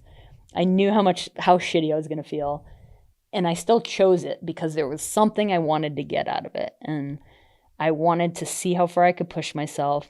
You know, I wanted to have an experience with other humans, as well as like it's a solo experience as well. And what a gift that I could do that, you know? Yeah. Like amazing. That's a shift. That right there is like the shift for when you're in it, that keeps you pushing forward, at least for me. Like that, like I'm lucky to be out here. Yeah. Like I listen to the Jocko podcast. He's an ex-Navy SEAL. He does like leadership training now. Oh, I think I've seen that guy. I've never listened to his podcast. And he has a lot of military guys on, and he does like military stuff, and then he does like leadership stuff. But there's a lot of these, you know, like disabled veterans who are quadriplegic. And like I listen to these things and I'm like, at least I have the opportunity to come out here and do this because I have all my limbs. Right. Yeah. Like I'm lucky to be suffering. Oh, it's so true, right? Yeah. And then you have to be like, I chose to do this. Right. That's that always is a hilarious thought to have in those races when you're like, this is awful. Like I was listening to the one you did with Andy, and you guys were chuckling about like those moments in the race where like, this is so stupid. Why am I out here? Yeah. And I'm like, oh, thank God other people have those thoughts, like made it like humanized, like people that are way faster than me that are like winning things. And I'm like, I'm never really going to win anything. I'm not that fast, but like, I'll stay in it. Right. Yeah. And I was like, thank God, like I'm not the only one that feels awful. And I know that just from following, races and talking to people, but it's just it's like funny to hear that. I got a kick out of that little exchange. Yeah. And it goes back to the like, that moment when you're like, ugh, why did I do this? Like, so funny, at the end of the 24-hour race, my friend Tina came down from Fruta to be my little like pit crew on the course on solo row for the race. And she was awesome. She was just like, she's this super enthusiastic character, and she was just kept me going. And I was having some hamstring issues, and then I crashed on the rock drop at 1 a.m. Oh. I usually like don't allow myself to ride that from 2 to like dawn. And I've ridden that feature probably 50 times over the years at least. I don't know. And I was not expecting to crash, but at 1 a.m. I just did not lighten my front end enough, and all of a sudden I land on the ground and I like hit my shoulder and my knee and my elbow, and I was like, whew. I got back up, kept riding. I've had issues with that stuff like weeks later, but I wasn't feeling particularly amazing like in the race. And there was a moment where I was like, this hamstring thing's going to catch up with me, and I actually might have to like stop racing. But it was funny, once I crashed, I didn't feel the hamstring anymore. All the other things hurt more. Yeah, they were more like traumatic injuries. And I was like, so I just kept riding. Tina's cheering me on. I did geared for the first time because I got this new bike, and I was like, oh, I really want to ride my Mach 4 SL, which is ooh, sweet. Oh, so sweet. Like, it rides like my hardtail. I have a pivot less that I ride bikepacking and in these races, and it pedals like that, but it's got like 120, 100 suspension, and you can it has a remote lockout, which is so sweet. And the DW link. Yeah, it's awesome. So I was like, I swapped from single speed to geared like 2 weeks before the race, and I was like, I'm just excited to try this thing with gears. We'll see how I can do. And it was really fun. But all of a sudden there were 19 people in my category instead of 4, which was like a really low amount for single speed. I'd only ever come in second. I'd done 14 laps the year before I got sick.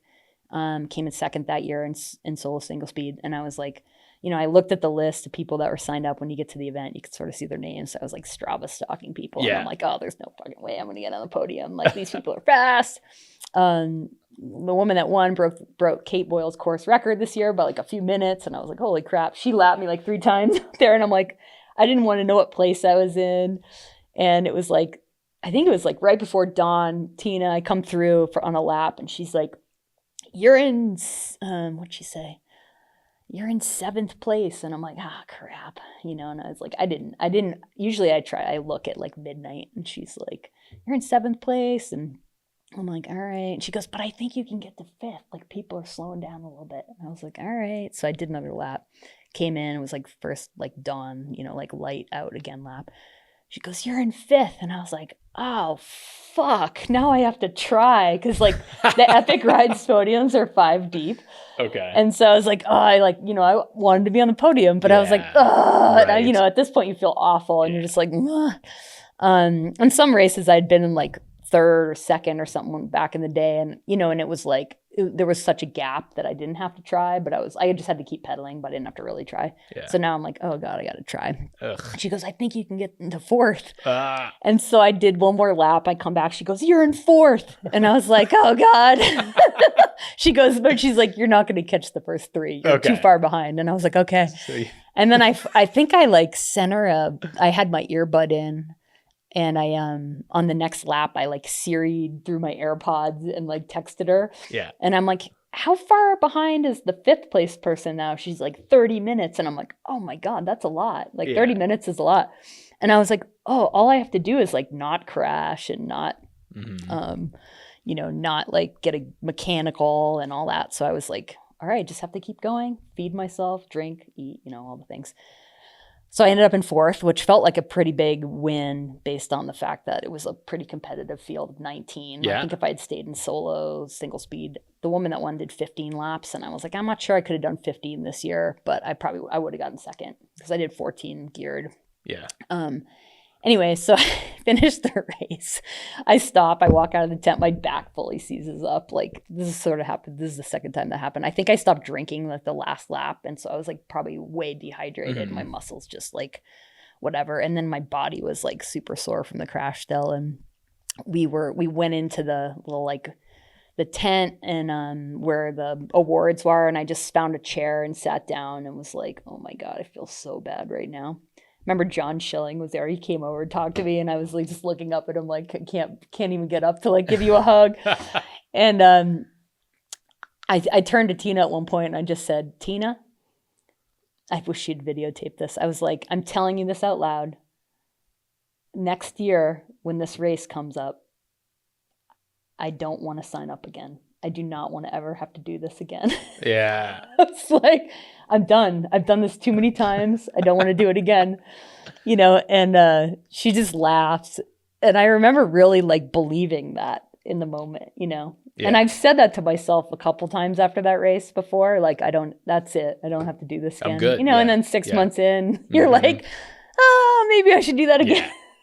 Yeah. Like, That's the cycle though. So classic, right? Yeah. You're like, oh my God, why did I even, like, I should have got it on video because I was like, you should just remind me. I'm going to put it on your calendar when the sign up happens. You tell me you said you don't want to do it again. Yeah, but that doesn't, I remember do it. last year during the Mingus, like during the climb up Mingus and Pinyons and Pines, I had the same thought. I'm like, I'm never climbing up Mingus Mountain again. I don't want to do it. I hate this climb. I just was like in meltdown mode, it's like, that was, Yeah. All right, I gotta pee. Yeah, me too. Let's take a break. We didn't really make it real clear when we first got together when we were in college. Yeah. And I kind of just figured, we'll just talk about that later on. Yeah. And then later on came and we're almost 40. And then I had like and she's the same age, and there's like the ticking clock thing. Yeah, dude. And then I kind of had this, because the first, I was like basically just kind of trapped by alcoholism from the time I was 16 to the time I was like 31. Oof, just kind of like this scaling into deeper and deeper alcoholism. Yeah. And then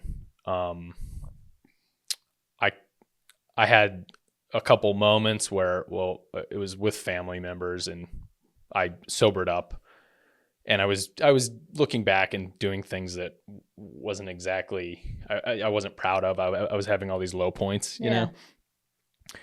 And kind of after my head cleared up, that's when I switched jobs. I kind of realized that the job was kind of a disaster. Yeah. And I was just kind of living in it day to day. Driving you to do some of that stuff. Yeah, exactly.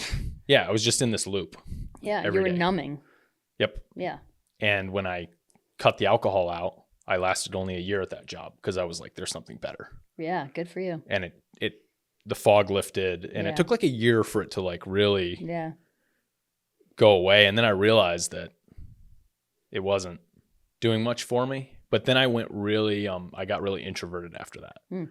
And that was kind of what I was talking about earlier, where all my friends, I had no friends anymore that I used to have, my old friends that I would go drinking with. That's pretty common, right? Yeah, that's common, yeah. But then I was uncomfortable. I did not know who Dylan was as not this party person guy. Right. Identity. Yep. So I went through a full identity thing. And I think like during that time, I didn't know if I had to relearn who I was, how I process emotions, because I was a very emotional drunk, like positively. Huh. I'd be like hey, you're my bro, let's hug it out. Oh, wow. Kind of guy, right? It would like allow me to be full of emotions. Yeah. And then when I quit drinking, there was like no emotions. Oh, wow. For like, I don't know, 6 years. Wow. So it really was straining on the marriage. Right. Because it was like, Dylan does not know how to show his emotions to anyone. Right. Yeah. You probably never learned. You started drinking when you were 16. Yeah. Yeah. And then it just kind of continued to scale from there, Wow. So I never learned. So I had to relearn it. And during that process, I also like had to ask myself, like, I've always just kind of been like a go with the flow kind of guy. Yeah. And my wife is very, very strong. She's a very strong woman. She gets what she wants. She's very independent, extremely independent, right? And I would just kind of go along with her. Yeah. And now I'm at this point where it's like, what do I want? Yeah, good for you. I don't even know what I want. Yeah. And that was part of the conversations that came up between us, you know? And, and like, I don't think I wanted kids as much as, because life is pretty good without kids right now. Right. Having all my money, just being able to be like, I'm going to start a podcast and buy this stuff and be able to get it moving, right? You're speaking to someone that doesn't have kids, so I know what you mean. Yeah. But at the same time, I talk to my friends and stuff, and they're just like, it's like so fulfilling for them, right? Yeah. And I think what I wanted more was, what am I giving back than wanting kids actually. Right. It's like, what do I want to contribute in this world with the time that I have here? Yeah, because like having kids and raising them and like having like you said, a legacy is sort of an easy way to like have an impact, right? That it makes you feel like you're having an impact at least, right? And so so I think that this scratched that itch a little bit. Also, where I work, we have student employees, so it's kind of nice to be able to mentor student employees a little bit. Yeah, that's cool. You know, it's the same sort of situation where you can help teach them life skills in like a print shop environment where it's a totally different thing, where it's very hands-on and it's very production-based, right? Yeah. So, but I do have to ask, what's with the signs with the bidet in the bathroom? Don't pee on the bidet and don't turn it on while not sitting down. Oh yeah. We had some people in here. Those got installed in my like 4-year gap from working here. And we had some people come through this season that I think basically didn't know what they were, and they like turned it on and like the thing just sprayed onto the wall. Shot across the bathroom. Yeah.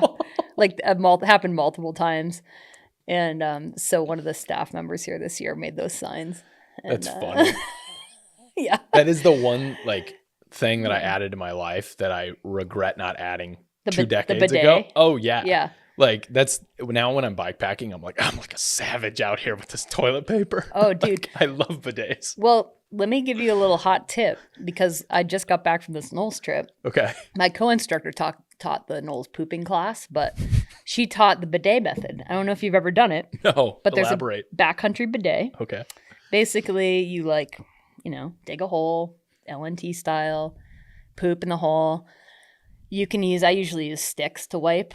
We don't carry toilet paper on NOLS courses. That's hardcore. I'd sometimes carry baby wipes to like wipe down and things like that. But do a couple wipes with whatever, stick or rock, smooth rock. And then you just, you basically take water and you wet your hand and you clean yourself with your hand like they do in lots of countries.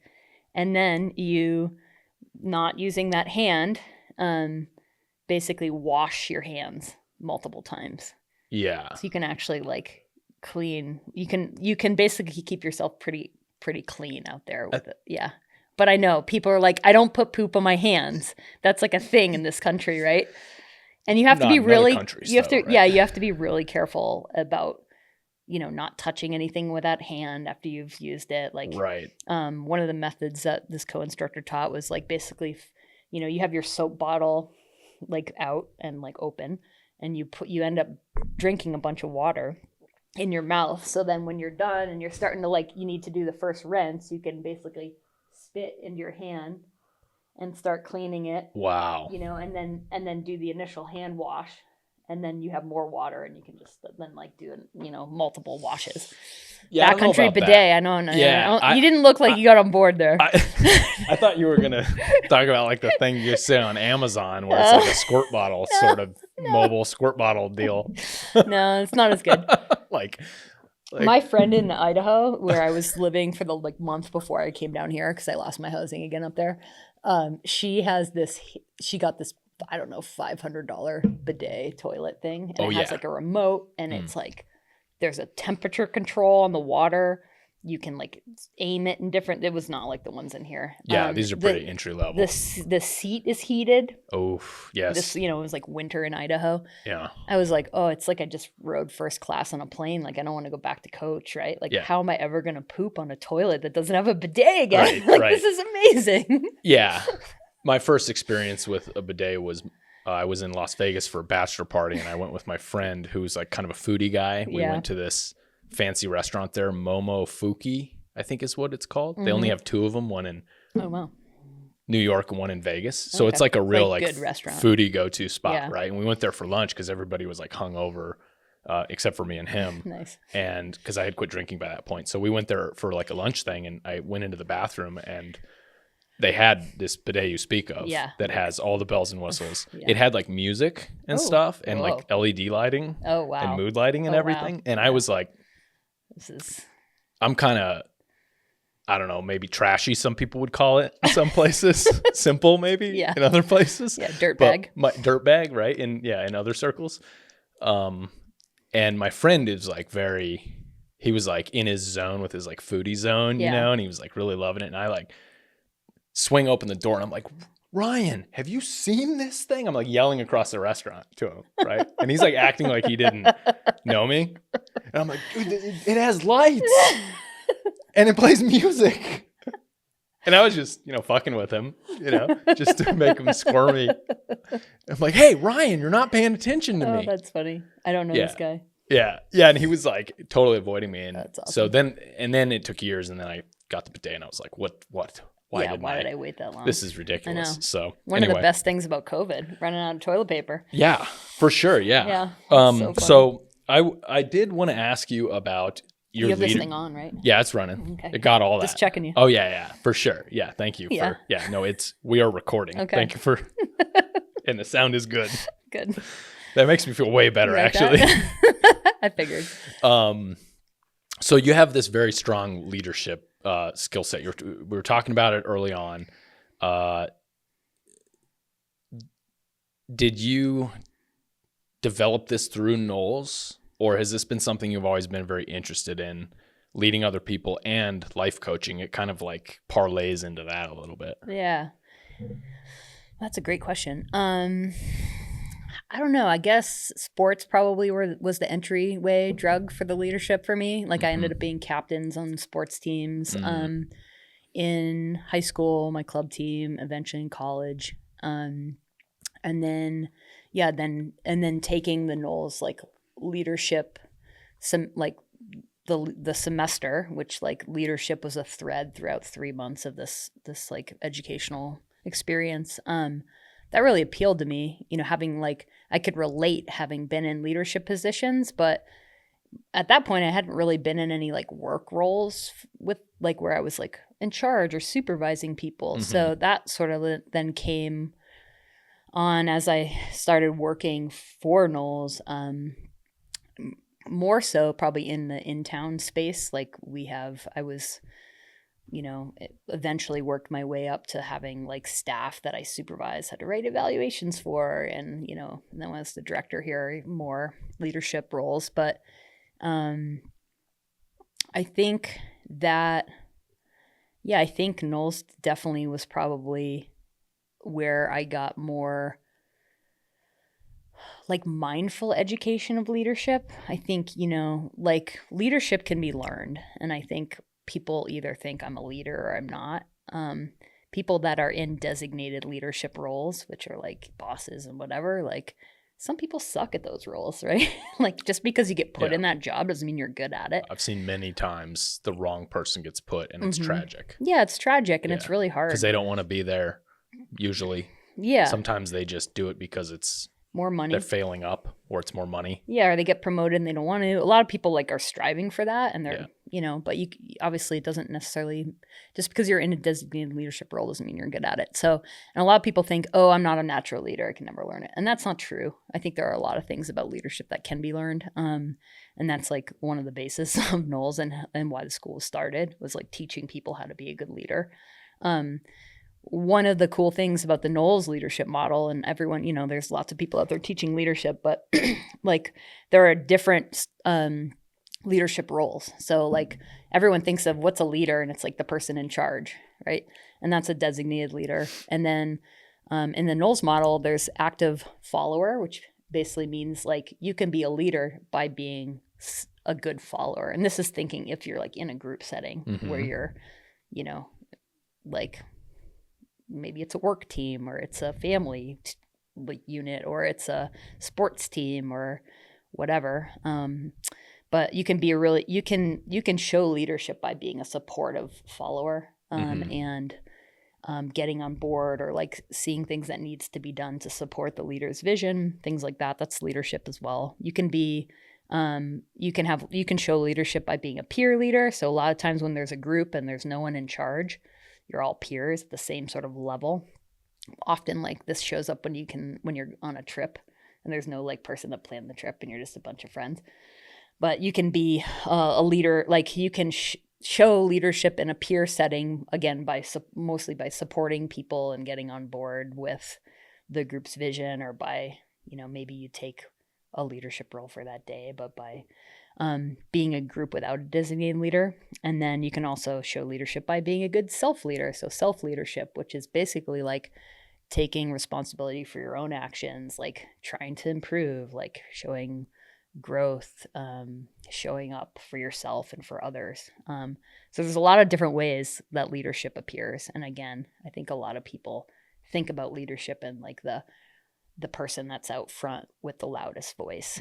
And even in a designated leadership role, some of the best leaders in that role aren't the people that are like telling others what to do all the time. They're the ones like potentially asking the right questions or facilitating a group in the right way that the people in their group feel empowered to step up and add opinions or give like take on responsibilities, and they're like delegating things to people rather than doing it all themselves or just doling out, you know, directions to people. And I'm sure like in a work environment, you know, you've probably seen good and bad leadership or managers, but like the person that's telling everyone to do and how to do it all the time usually isn't the greatest leader. Yeah. Like no one wants to be micromanaged, right? So anyway, like I think leadership is a really cool topic. It's cool to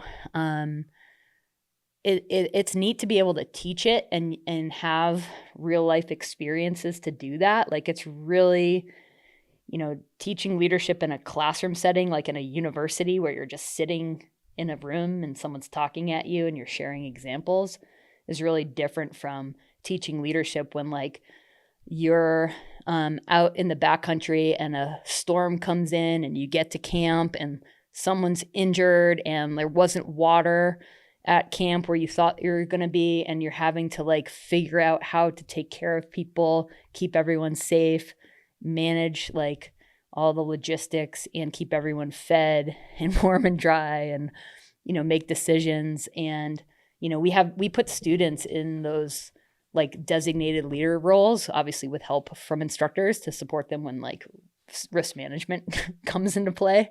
But when you're in a role like having to make decisions and figure out how do I keep this group safe and fed and happy, and knowing that we've got some stuff going on for people, that's a really different experience in terms of like, how do I show up in this? How do I navigate this situation? Sure. Yeah. And I think that's where working at NOLS and like learning leadership and learning how to communicate with people during those kinds of experiences that I've been in charge of or been in a, you know, instructor team with, or even when I was a student, like I definitely learned a lot from all that stuff. And then one of the biggest things that NOLS does, and that, you know, if we don't reflect on those like experiences and think about how did I show up in that, or what did we do right? What could have gone better, and reflect on that, you don't learn. And so the reflection piece is a big part of the like learning cycle and growth. And so that's why like journaling, you know, is so important, because you're reflecting on things and you're actually like, you're creating, you know, neural pathways so that you're learning and you're not like, you know, I want to do this again, or maybe I don't. Or so when you have to have experiences and, you know, and grow from them and learn from them. And if you're not reflecting on them, you just like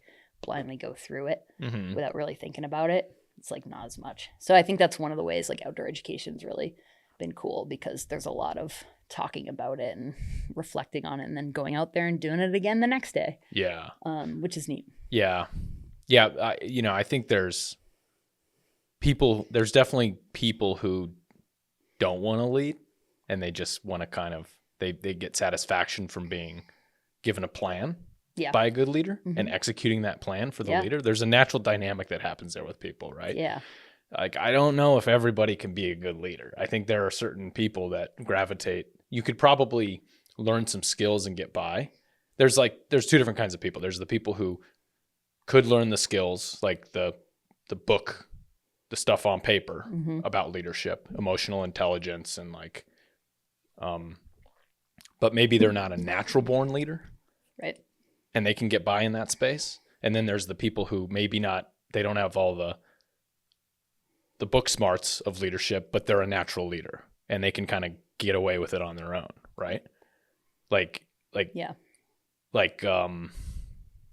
preachers or people that are like naturally charismatic. They can control people.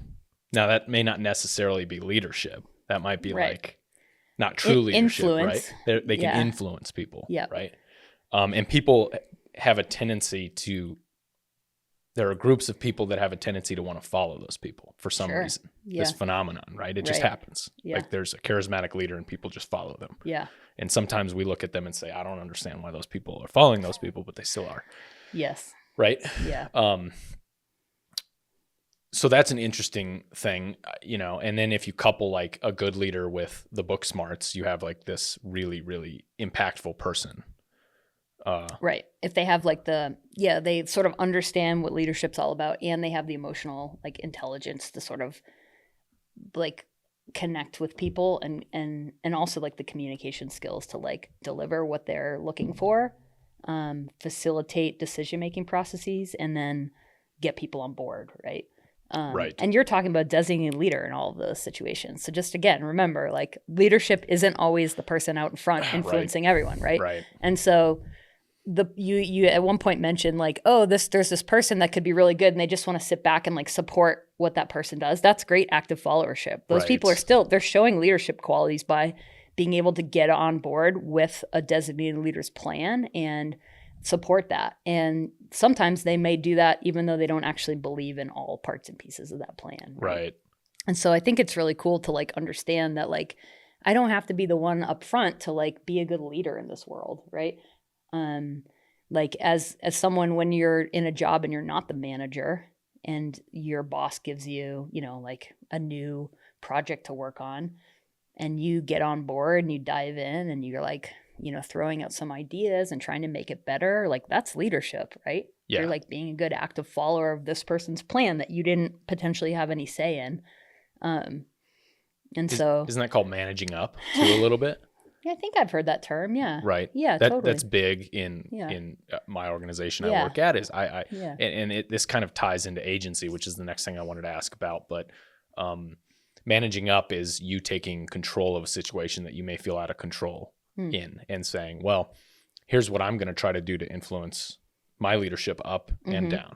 Oh, nice. Right. Because I'm like in middle management. Right. So like I actively do things to try to manage my situation up and propose solutions and come up with plans and kind of like dissect my boss's, what their directives are and what would benefit them. And then find this thing that I can do that benefits me, but also I know will benefit them. So it's like a no-brainer for them. Yeah. How do I say this in the right way that they're going to think it's a great idea? Yes. And I want that coming from my staff. Right. That's the dream, right? Is staff that comes to you and says, boss, we got a problem and we have 5 options to solve this problem that we've already thought through. Yeah. Right. You don't want somebody coming to you and saying, boss, we got a problem. What do we do? Exactly. We have no idea. Yeah. And then you become the easy button. Right. And this is a lot of the stuff I picked up from Jocko, from the Jocko podcast. Yeah. Right. And like you being the easy button over and over again is just enabling those people to not become leaders themselves. Right. And so when they do that and they approach you in those moments, you have a choice. to basically fix the problem for them, because it's like probably the easiest thing to do, right? Mm-hmm. Because you probably have the knowledge and the like expertise to do that.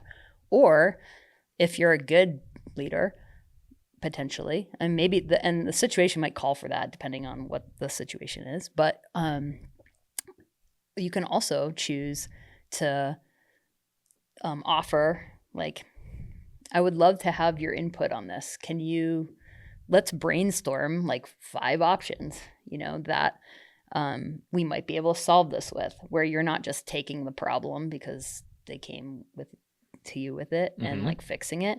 You're putting some ownership back on them to try to sort of like help them pick them up and get them to that, like, get them to understand that like you want that from them, right? And you want them to come with solutions, mm-hmm. but they may have never been in a situation where that, one, they know how to do that, or 2, like the last place they worked with a boss, that person probably just wanted to solve all the problems, right? Mm-hmm. They don't understand that that's actually like an option for them. Or they don't have the expertise to understand, right? And so like educating them or giving them some resources to like come to you with solutions the next time. Yeah. Like that's where like you become a better manager. Absolutely. If you have the like time. That the hard part is everyone's under a time crunch. Yeah. So I've found myself defaulting mm-hmm. a lot of times, when I've worked here and had a bunch of staff, to being like, oh, let me just like fix that for you. Because I'm like, I got 20 other things I got to do today. Right. And it feels good too. It does. Like, you feel needed. Yes. Yeah. And that is the biggest pitfall. Yeah. With empowering other people and becoming the easy button, is it feels good and you feel like you're accomplishing something, but you're really just like enabling you're enabling them to not grow. I guess that's kind of a backwards way of saying it, but I get it. You're disabling their growth, I guess would be a better way to say it. Yeah. Now here on your earlier example, so they come to you, they have a problem. You say, what do you think? They say, I want to do this. I want to execute this thing in this way. Yeah. And it's not the right solution. Right. Yeah. How do you deal with that? Right. Oof. And right. Probably ask some more questions, Do you kind of like potentially try to navigate them? I think it depends on what the issue is. If it's something that's like not going to be a big deal, like maybe let them go with it. And let him fail. Potentially, or, maybe it doesn't turn out like perfect in your mind.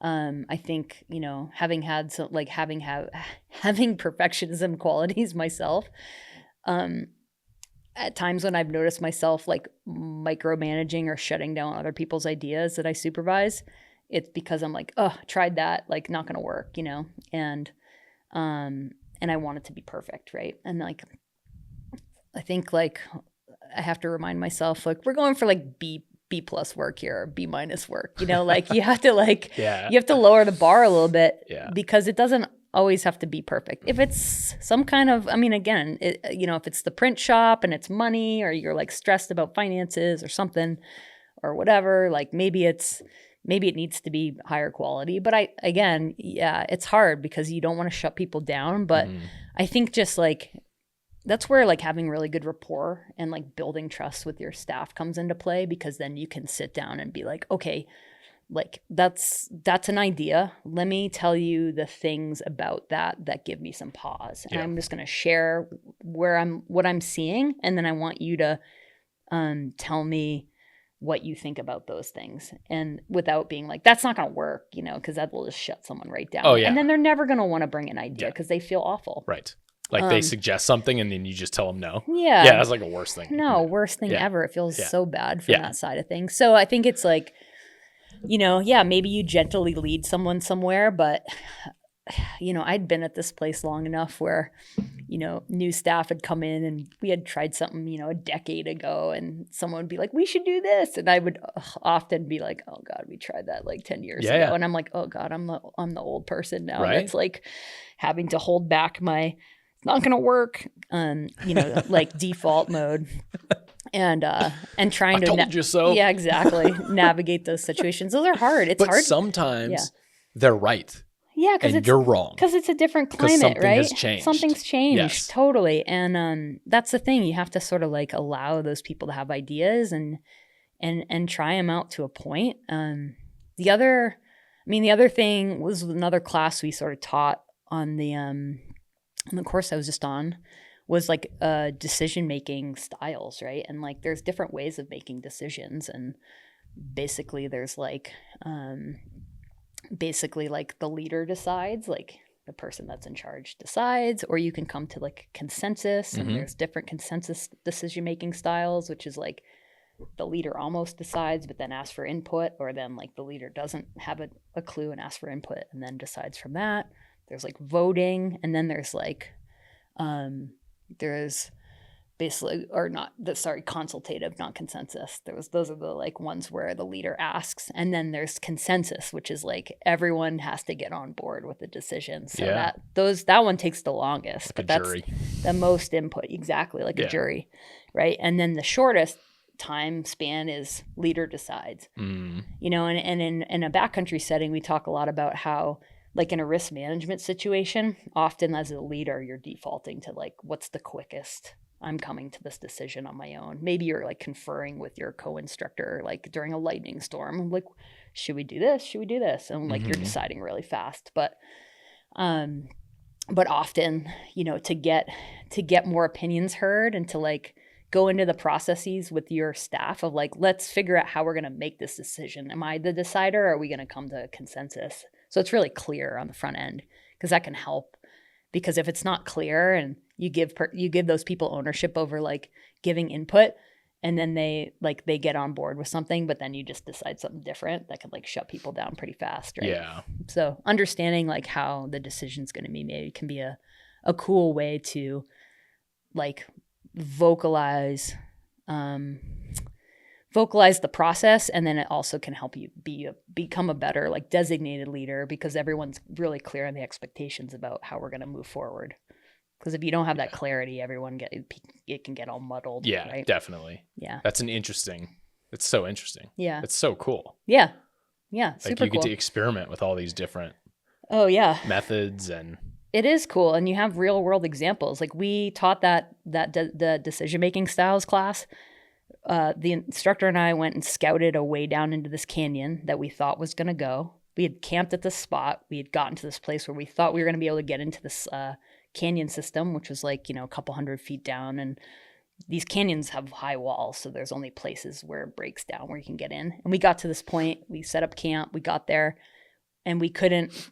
We scouted. We hiked down there without packs while people were setting up camp. And I was like, ooh, there's some rope work involved, and we're not sure everyone in this group with heavy packs is going to be able to make it down. So I was like, ooh, I think there's a place in the canyon just another half mile down that we could get down tomorrow based on how our maps were marked. So we hiked down there in the morning while we gave students a little bit of solo reflection time. We hiked down there and realized that on the map, it's actually marked across the canyon. So we couldn't get in there either. And we had like made this whole like, you know, rearrange the plan from we're going to get down here to like, hey, we're going to hike down the mesa, go down in the morning, finally get into the canyon and hike through this beautiful spot. And we like got to that point and we were hiking back to camp and we're like, holy crap, we have to change the plan again. And this is like multiple times where we've had a plan as an instructor team and like it didn't work out, like based on trying to get in or out of a canyon. Yeah. Based on, you know, we have limited information. Neither of us had ever been to these exact spots in this canyon system. And so we're hiking back to the group and we have these two people that have volunteered to be the designated leaders in the student group. We had sort of gone through a rotation. So they had been involved in making up the plan for the day. So we went back and we were hiking back and we're like, oh my God, we have to figure out what we're going to do and like come up with another plan. Wouldn't this be a great time to teach the decision-making styles class? Because basically we're going to fill the leaders in, like the student leaders, and we're going to tell them, hey, we're going to teach this class. So everyone has like some background of different decision-making styles. And then we're going to have you all facilitate how you want to make the decision with the group. And like, we're going to give you these two options. We like sort of came up with the options because they just didn't have enough understanding of like, what are options we can do. So we're like, here are the two options. We're going to teach the class. We're going to let you all as leaders decide how you want to choose. Are you going to decide? Do you want to do consultative 1, 2, vote, consensus? And then you all facilitate the process, and then we'll go with it. Whoa. And so it's super cool. Yeah. We were like, all right, we just turned this like awesome. clusterfuck into a learning opportunity, Right. which you do all the time on those courses. You're like, oh, something just happened. Now we got to like figure out how to debrief this thing and get learning out of it. Or, you know, or like, we're going to throw this class in right now because of this situation that just happened. Right. And so it's cool to have all these little tools in your toolkit to be able to throw out at the right time. But a lot of the time, like, that's why the wilderness is such a great classroom, because there's just so much stuff that can go awry. And like the weather usually is the biggest challenge. Yeah. as evidenced by bikepacking races that we've both done. And, or even just like lack of information. And I mean, it's cool to sort of go out there and not have been to that exact spot and have to lead people through it, but it can create a lot of challenges too. And you're figuring things out in the moment while you're in charge of all these people. Yeah. And trying to keep them safe while you're going, right? Yeah. So that was definitely a cool situation for us as instructors, and the students, I think, took a lot out of it. And like during the debrief after the course, I think a lot of them talked about like that, you know, that situation, learning from that moment. So yeah, it's so cool. These people that are experiencing this are going to look, whether or not they see it right then and there. Yeah. They're going to look back 10 years and be like, that changed. That gave me skills as a leader. For sure. Like that taught me some things that I'm using now in my career or with other people or whatever. Oh, for sure. Like, I mean, that is why, like, it's so cool. Yeah, it is cool. I mean, it's like, again, I think NOLS and outdoor education programs are so freaking needed in the world these days. And I just, I want them to keep existing. And I want, because I everyone can benefit from that, from an experience like that. You know, if it's a few days or if it's 80 days, those experiences are really cool, and they do change you as a person. And I think for me, since I've gotten sick, I've been trying, like, my life shifted a lot, and how I perceive the world and how I want to live in the world has shifted a lot. Like that article I wrote, I said everything since May 23rd, 2020 has been bonus time for me. Mm-hmm. And it really is true. Like, I didn't think I was going to make it. And so, like, every day is a new day, and it's like a gift basically at this point. And I realized, like, about maybe a year after that, I was like, you know, I just really want to spend my time doing things that I want to be doing with the people I want to be doing them for, and I want to try to help people.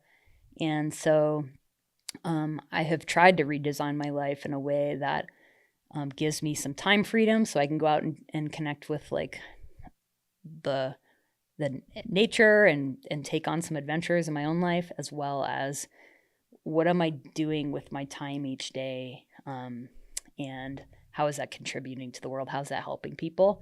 And I came up with this little life mission statement for myself. I read this quote a few years ago, and it was like, don't connect yourself to a person, a place, an organization, or whatever, because, like, it's hard. Like, if something happens to that, it's going to be hard. And I felt that really hard when I lost my job at NOLS. Like, that was my identity. I'd worked at the school at that point for 18 years and no longer had really a in-town full-time job.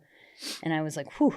And like a person, I'd lost my partner in this situation. And and it really got me thinking about, instead of having my identity be wrapped up in a place or a job or this, how do I show up in the world? And so the mission statement I came up with is, I help people feel strong and capable through movement, experiences, and reflection.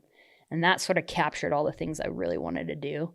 And again, this is, more in my work life, I guess. It's sort of a mission statement for how I want to, like, what I want to do contributing wise. But so I've chosen to, like, spend my time, it's been really amazing to reconnect with NOLS and start working some courses again, and come down here and help manage this place again and contribute to that mission, which is, like, getting people outside and learning about themselves and reflecting on those experiences and having that experience, like, what can they take back to their normal life, right? In leadership and all the other skills you learn out in the field. And then before I got sick, I started this life coaching program and got certified. I didn't actually finish the certification until after I was better, because I sort of got sick right in the middle of it. Yeah. And and started a life coaching business and, trying to help people. I don't really have a niche right now. I'm still sort of figuring that out, but really I've just like coached people that I've, that have reached out about basically like, what do you want to do in this world?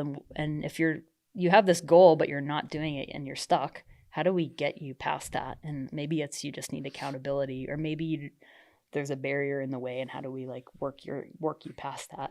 Or what is it that you want? And so it's been really cool to work with people one-on-one, in terms of how to, get them living their best life, or what's their purpose, or what do they want to learn, or what are they not doing that they want to be doing, so that they're like living their life. The other thing I did this last year before I came back down here, I was working in a gym as a strength coach. And I've been in and out of gyms for a long time, just with all the sports I've done. And I really do love like lifting weights and feeling strong. And so it was cool to sort of dabble for a year in the gym and just literally helping people feel strong and capable by lifting weights and giving them exercises to increase their strength so they can go out and do these like mountain. A lot of the people, I was working in Jackson, Wyoming, and a lot of those people are like mountain athletes, right? Yeah. They want to go out and like rip on skis, or they're mountain bikers or whatever. So it was cool to do that. I've been programming some workouts for people remotely since I left the gym and came back down here. So it's been cool to like dabble in writing strength programs for people. Yeah. And then I'm trying to actually I have a mountain bike coaching business in Teton Valley, which is where I'm headed back to in a month. I just started that last summer because I really love coaching mountain bike skills. And I am like, again, in the like waiting period, I just submitted like a 30-page business and operating plan to the Forest Service up there. So I'm waiting to see if I get these permits, which will allow me to open this like guiding company and mountain bike coaching company. And I can actually use trails instead of just this little local bike park. Yeah. And so that's incredible. all these things are like align with that mission. Yeah. I'm sort of like triaging like hustle mode right now with all these things, but life is real interesting and I get to work with a lot of different people. And, when I am like, when someone comes to me with an opportunity or whatever, I can just ask myself, does this align with my mission? Like what I want to be doing in the world. And so it gives me this sort of like marker. How do I say yes? If it's not a hell yes, it's a hell no, or whatever. There's like a little quote that I like. Yeah. And so it gives you an idea of how to make decisions for yourself. And I'm single, so it's easy because I just make my own decisions. When you're in a partnership, big decisions like that get a lot harder. Yeah, a lot more complicated. Yeah, because you got another person involved. But, yeah, it's so cool. You've like risen like from the ashes. Whew, yeah. To that's this what it felt like. Thing that you're going out and you're getting after it. I'm trying. It's felt hard, but not as hard as it was for a while there. And, you're just so passionate about this stuff. You can tell. You just know it. You live it. You're like all the leadership stuff, and I mean, it's just like spewing out of you. Like you're just an old pro at this, Well. And the thing about leadership that's interesting though is you never master it. Yeah, right? That's very true. You think you got it, and oh my then gosh, I know. you get a new there's new information that comes in, and it's and it's so nuanced that it's hard to just like teach somebody something because you have all these potential situations and there's variables, and there are, right? Yeah. And and usually people are the biggest variables in that, right? How they receive it, and having emotional intelligence, and like how do you become a chameleon to be able to get them to get where they need to be. Yeah. You got to get good at reading other people and being like, how do they show up in the world, and how are they going to react to this, or how do I get them on board? Right. Yep. So how do you get them to buy in? Yeah, exactly. It's so hard. And everyone's got their own baggage, right? Mm-hmm. Everyone's got their default styles that probably are linked back to childhood, how they were raised, all the things. Right. Yeah. And so it's a never ending, cycle of trying to read people and, and facilitate like things the best way you can. And, But all these things that you're doing, you've woven this all together because they all are like vertically integrated in some sense. Yeah. They all sort of play off each other, right. And it's sort of been fun to try to figure out, can I do all these things and craft like my life in a way where I get to do work for myself, but then have flexibility enough to, go work for other people. Like I coach some mountain bike stuff for a couple other organizations. Like I've been down here in Tucson guiding and coaching for homegrown mountain bike tours. And I work for Ladies All Ride, which is another mountain bike, like women's mountain bike coaching company. And it's pretty cool to be able to just like, I can come teach that clinic and, in Whitefish, Montana in July. And I like being able to sort of travel around and work for different people. I've realized that I had a salary job at NOLS for so long, and it's funny to be in my 40s now being like, oh, I'm total hustle mode and like, just dabbling in a bunch of different things. But, the hardest part is just the like financial, like, can I make this work financially for myself? And, splitting this year, I split time in Idaho and Arizona. And, this opportunity that I did now isn't going to be possible next year. And so I don't really have much like work past September. Right. This coming summer. I've got a little side gig landscaping job this summer, and I've got my hopeful mountain bike coaching in the Tetons this summer. And then after September, I'm like, I don't know where I'm going to be living or what I'm going to be totally doing. Yeah. I mean, I'm hoping I'll be doing some of that other remote coaching stuff too, but right now that's just not a big enough income stream for me. Yeah. And so I have to figure out some other kind of job to like make it all work. Yeah. So like the landscaping isn't something I'm like, I like it. It's outside and moving my body, but it's a means to be able to do the other stuff. Right. So yeah. And so I'm like, oh, where am I going to live? I'm like, oh, maybe I'll come to Flagstaff. Yeah. There's such a good bike community there. Yeah. I love it. Pretty solid. It is. Yeah. And, I've been doing a lot of because I've worked full time for now over 10 years at the university, and I'm getting to a point where I am very aware of the finite amount of time that's in every day and how I want to allot every hour of my day to things that bring me happiness or things that don't. And the day job is, I think I do a good job at it, and it's a very good job and I enjoy it. But, it's so that I can do the other things that I find real enjoyment out of, right? Like I have a very clear, like, this is work, Dylan, and then this is not work, Dylan. Yeah. And I'm not married to my job. That's a good thing, right? I think. And I think too many people are like emotionally connected and married to their jobs, and it's like their whole identity, like you were saying before. So it just, and I went through a process of transformation where I thought it was that and it wasn't. And and now it's just, it's a transaction. I'm providing a service and they're paying me. Yeah. Right. And do you like job. Your work? I do. Yeah. I do. And that's important. I do like it. I am satisfied with it. It is sometimes dissatisfying, but it's work, Yeah.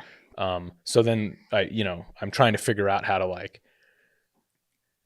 train more and race more and film more.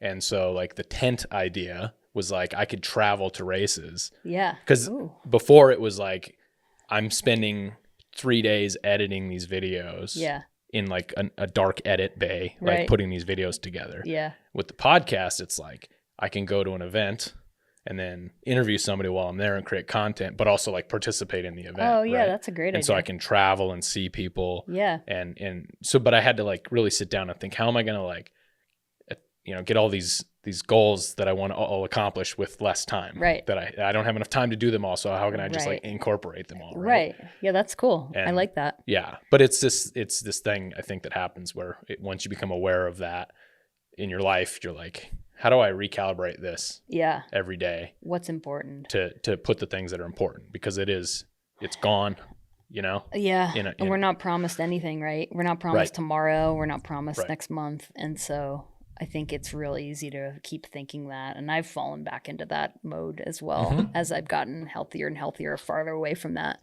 But it was very clear to me right after that I was like, I don't even know if I'm going to be around next week. Even when I felt better, I was sort of like, like I was so shocked by everything that happened. And so sort of a gift to like be able to revert back to that, that mindset of like, go do the thing, go ask, go talk to that person you don't want to, or go ask this person this question that you're scared to ask them, or start this, this podcast and see if you can make this work. And, it doesn't have to be forever. That's the other thing that I learned in that, like in all my stuff of, you know, like having worked at NOLS for so long consistently, I thought like the next thing I did had to be like another 10, 20-year job. Right.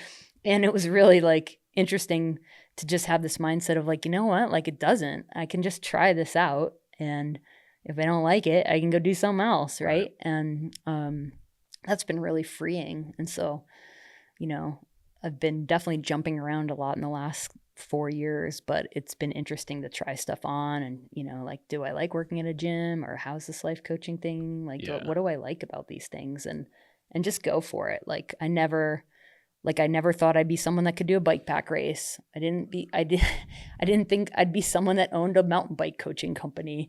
You know, and again, I just was like, fuck it. Why not? And like, it's going to be a messy start. It's not going to be perfect. We're going for B- work here to start. We'll learn as we go. Yeah, you'll get better. And you get better. And you'll look back, because it's just the drops in the bucket. Yeah. And you look back and it's like a whole thing. It's a whole thing. And you're a pro. Because you just did it, right? And the Yeah. people that don't ever start and don't do the things are never going to succeed because they didn't even start. Right. Right. Totally. So interesting. Yeah. Let's do some rapid fire questions. Rapid. Oh, All God. right. I don't even know what you got on that list. Okay. Here we go. Your favorite in-race food? Ooh, maple syrup. but do you remember this? Yeah. So I've had a few run-ins with maple syrup. Well, I know, but this is funny because you inspired me this past year. So I bought a couple things of this one maple syrup brand at the Flagstaff Bike Revolution. Yeah. Before the race, they had these little like single serve tubes. Yes. I bought a couple, like, oh, cool, maple syrup. I like syrup. I like sugar. That's like a lot of what I eat during races. And I bonked like the first day in Cottonwood. I was like so hot coming down that day. And I like ate both of those things and they were like amazing. And I was out of syrup. And I didn't get any for the rest of the race. But then I see a post from you at some point during the race of this pile of food on this table. And you had a jug of syrup that you had just bought. And you also maybe had a jug of honey. I can't remember if that was you or someone else, but I just remember this jug of syrup and being like, holy shit, like I should just bring like a liter of syrup with me and I don't have to, you know, do it like in this like expensive fashion. I drank a half a quart of syrup during the 24 hours in the Pueblo this year. Yeah, it's so awesome. Crazy that like nutrition is not the right word, right? Yeah, it's just pure calories and sugar. It's calories. Yeah, you can't like. I maybe went a little overboard with the syrup on that on the Pinyons and Pines 500, but it definitely was like unlocking a little secret. Yeah. Oh, I was like, I think I left half of it for Karen behind me. Oh, sweet. Yeah. Yeah. Like that's a she kept getting the trails of all your things I was leaving. So funny. Oh yeah. But I remember looking at that and being like, oh, Dylan just blew my mind with the jug of that. That's I think it's my second biggest short is me drinking syrup. Oh at one of the country stores where I'm just drinking it. Yeah. Oh my God. Yeah, it's the stupidest things become the popular shorts, right? But, yeah, right. Okay, so what's your favorite post-race food? Ooh, I feel like I end up like craving ice cream, which is weird, and burgers, like protein and dairy for some reason, which is weird. Yeah, maybe not weird. It's not weird. No, it's probably not weird. What's your spirit animal? Ooh, my gosh, probably the phoenix. I named my hard drive of my computer that after when I got a new computer after I got sick. I'm like, Phoenix, that's my thing. Nice. Rising from the ashes. Yep. Yeah, that definitely works. Yeah. What's your endurance superpower? Ooh.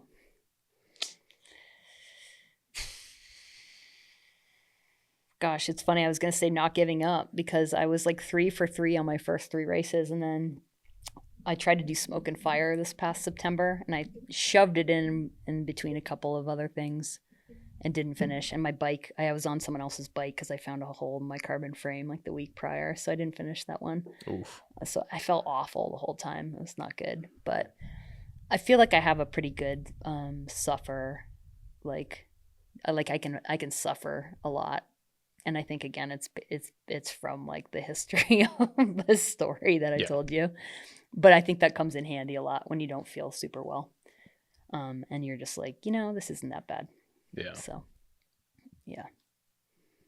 This one is, I don't know, maybe not that tasteful or something, but worst crash or fall. I mean, with maybe another one that you've had. That's funny. I use these on every. Oh, you do? That's guest, funny. okay? I was like, didn't come just on, like Dylan. custom write these for you. No, that's great. That's that's apparent. That's the layup on this one, right? Yeah, that's probably my worst one. I hadn't fallen that hard since that fall I just told you about in 24 hours where I crashed on this rock drop, which is really the like only technical move in the race. And you can ride around it, but I always like riding it. I think I fell once in the Arizona Trail 300. It was going through Martinez Canyon, and it was like the end of the race. Yep. And I started up the canyon at 5:00 and it got dark at 6. And I basically was riding, like along, like it feels like you're going up forever on that thing. Yep. And I just remember it wasn't even that steep or hard or up. It might have even been flat, but there's a pretty, like in some spots there's some drop offs. And I just remember sort of falling in the dark by myself and being like, oh my God. And like, I don't think I fell. Like there was nothing in front of me. And I remember being like, I probably shouldn't be riding my bike right now. Yeah. And I walked almost the whole rest of the way back to the car. Like I got in at 1 a.m. to pick a post. But I just remember sort of freaking myself out a little bit, being like, it would be real dumb to fall here again. Yeah. And I just sort of tipped over, but I was, like you can't really see much in there. And it's. Yeah, that canyon is super remote. Yeah. And is a lot of consequences in parts of it. I also saw 2 sets of big ass eyes like an hour after that and was like, thought I was being chased by mountain lions. Yeah. Like as I was sort of slightly hallucinating and delirious. And I remember being like, I just want to be done with this race. Yeah. Yep. Been there. That was real. Who inspires you? Ooh, gosh. There's just a whole lot of women out there in the world these days that are doing some really cool stuff. It's been real fun, just in the bikepacking realm as I've sort of dabbled in there to meet some really badass females like Alexandra and Katie Stremke and Esther Horiani, like folks that I've spent some time with outside of racing now that I'm just like, wow, these people are awesome. Like they are, they just try hard and they are good at stuff. And I'm just inspired by people's like fitness and their ability to go long distances and overcome a bunch of personal life things and just, So I get really inspired. I have like by female athletes I have my whole life. And it's just as I've gotten older and the like rise of women's sports has happened, especially in the last like decade. I think there's a lot more opportunities for women.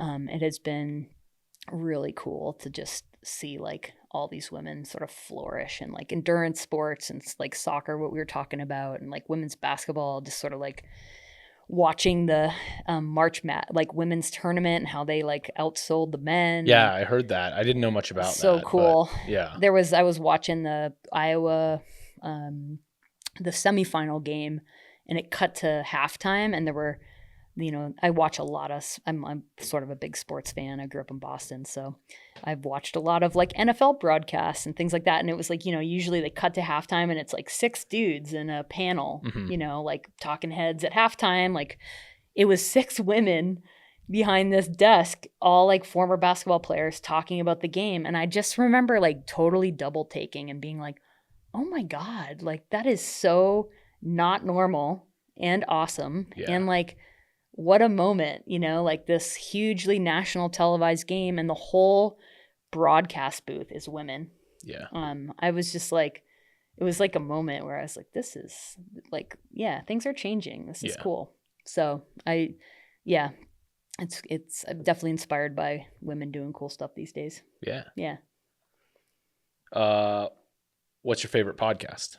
Ooh. Or besides the endurance studio? Yeah, this wasn't like a gimme on this one. That's not why I wrote this. But thank you. Yeah, no, second. You're second now.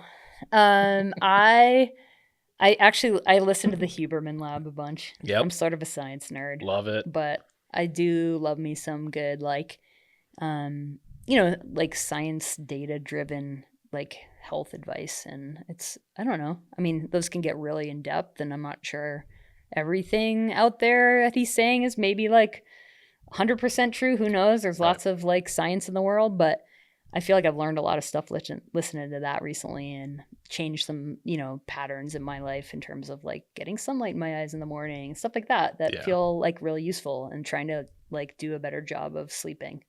And I think those have helped with my recovery for sure with the brain stuff. Yeah. Yeah. There's a 6-part. I just talked about this on the podcast with Dana. Yeah. Matthew Walker is doing a 6-part series. Yeah, and he's the sleep guy. Yeah. Yeah, he's ironically, that guy puts me to sleep. Oh, funny. Like I listen to him and I get like 5 minutes in. Oh, that's great. His I don't know. That's awesome. He was meant to do it, I guess. Oh, yeah, totally. But yeah, that dude is really interesting, and I'm so excited for all the other parts, like the whole sleep science and everything. Yeah, I'll check that one out for sure. It's a good I have one. his book. Matthew Walker? Yeah. Yeah. Yeah. What's the worst water source you've ever drank from?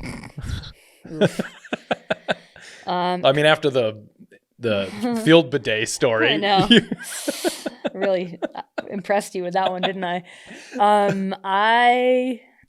Probably not on a bikepacking trip, but on a NOLS course, a NOLS Canyon trip back about 8 years ago. Had to drink from some pretty gnarly like cow tanks of water, just out in southern Utah, where you could just tell it was like, cows and brown water. Yeah. This last course, I just worked. We got to this place where we thought we were going to be able to move up and through this canyon, and we couldn't. And we basically were like, well, if we can't find water around here, we're going to have to hike like probably 2 or 3 miles back in the other direction.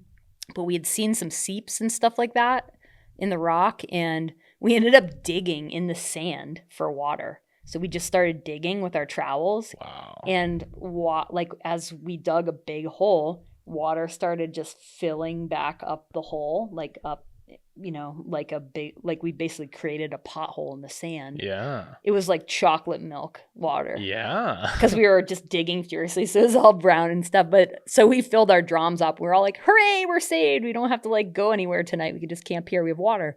And then we were like cooking with that water. And it was like, people were making like hash browns for dinner, and they were brown. It was like super gross. But then as we went back to the spot like later that night, and everything had settled, and it was like pristine, nice water. Nice. So it's funny. It went from like gross chocolate milk, dirt to like nice water. That was sort of fun. That was like a highlight for people. Like, we dug for water. Yeah. Yeah. That's very like something in a movie or something. Yeah, it was real. Yeah. It was wild. All right. And the last one is one piece of advice you'd give a new endurance athlete. A new endurance athlete, I would just say, for me, just endurance athlete, for me, it's bikepacking. I can't really run, so I can't really relate to going out for a long run. But I do think, people that want to get into bikepacking, like, just start. Sort of like what we talked about earlier. Just do it. It's going to be messy. You might not have all the right perfect gear. You can start with all sorts of different bags and backpacks, and you don't need to have every freaking fancy piece of equipment out there, and just figure out a way to get it on your bike and just go do it. And it's an amazing way to travel through the environment, and you're going to learn a ton about yourself. So I think that's a cool way to get started. Definitely. Yeah. Gotta show up. You do. You just gotta show up first and go, right? Yep. That's the hardest part, is the showing up and getting started. With anything. Yeah. Yeah, that's great. All right. Well, I want to thank you. You're welcome. For telling your story. Thank you. Yeah. Thanks for giving me a platform. Yeah, you're welcome. So your website for your coaching? Yeah, it's lindsaynohl.coach. So that's LINDSAYNOHL. Yep. .coach. Yep. And you're on Instagram? I'm on Instagram. My personal Instagram is @lindsay.nohl. NOHL. And then my mountain bike company is Dirt Town Adventures. Hopefully website coming soon in the Tetons. And I have a little Instagram, dirttown_adventures right now. So got a couple different things brewing there. Hopefully we'll be up and running more this summer. Awesome. I should find out in a few weeks. Yeah. Yeah. Well, I have a feeling you're going to get after it. I hope so. Yeah. Yeah, it'll work out all right for you. So you're a go-getter. So thanks so much. That was fun chatting with you. I appreciate it a lot. Yeah. Yeah. You're incredible. Oh, thanks, Dylan. And you're a badass. Ever since you emerged from the zombie corner of the Cherry Road. I love that story. Now we're here. I love that story. Right? I know. It's great. You never know where life's going to take you. That is truly apparent to me now. And it's just fun crossing paths with people. And all these people I've met through the bikepacking and endurance world have been really such a gift. I'm excited about what that holds in the future. Yep. Too. All right, Lindsay, thank you. And thanks to NOLS for letting me use this campus. For sure thing. So, all right.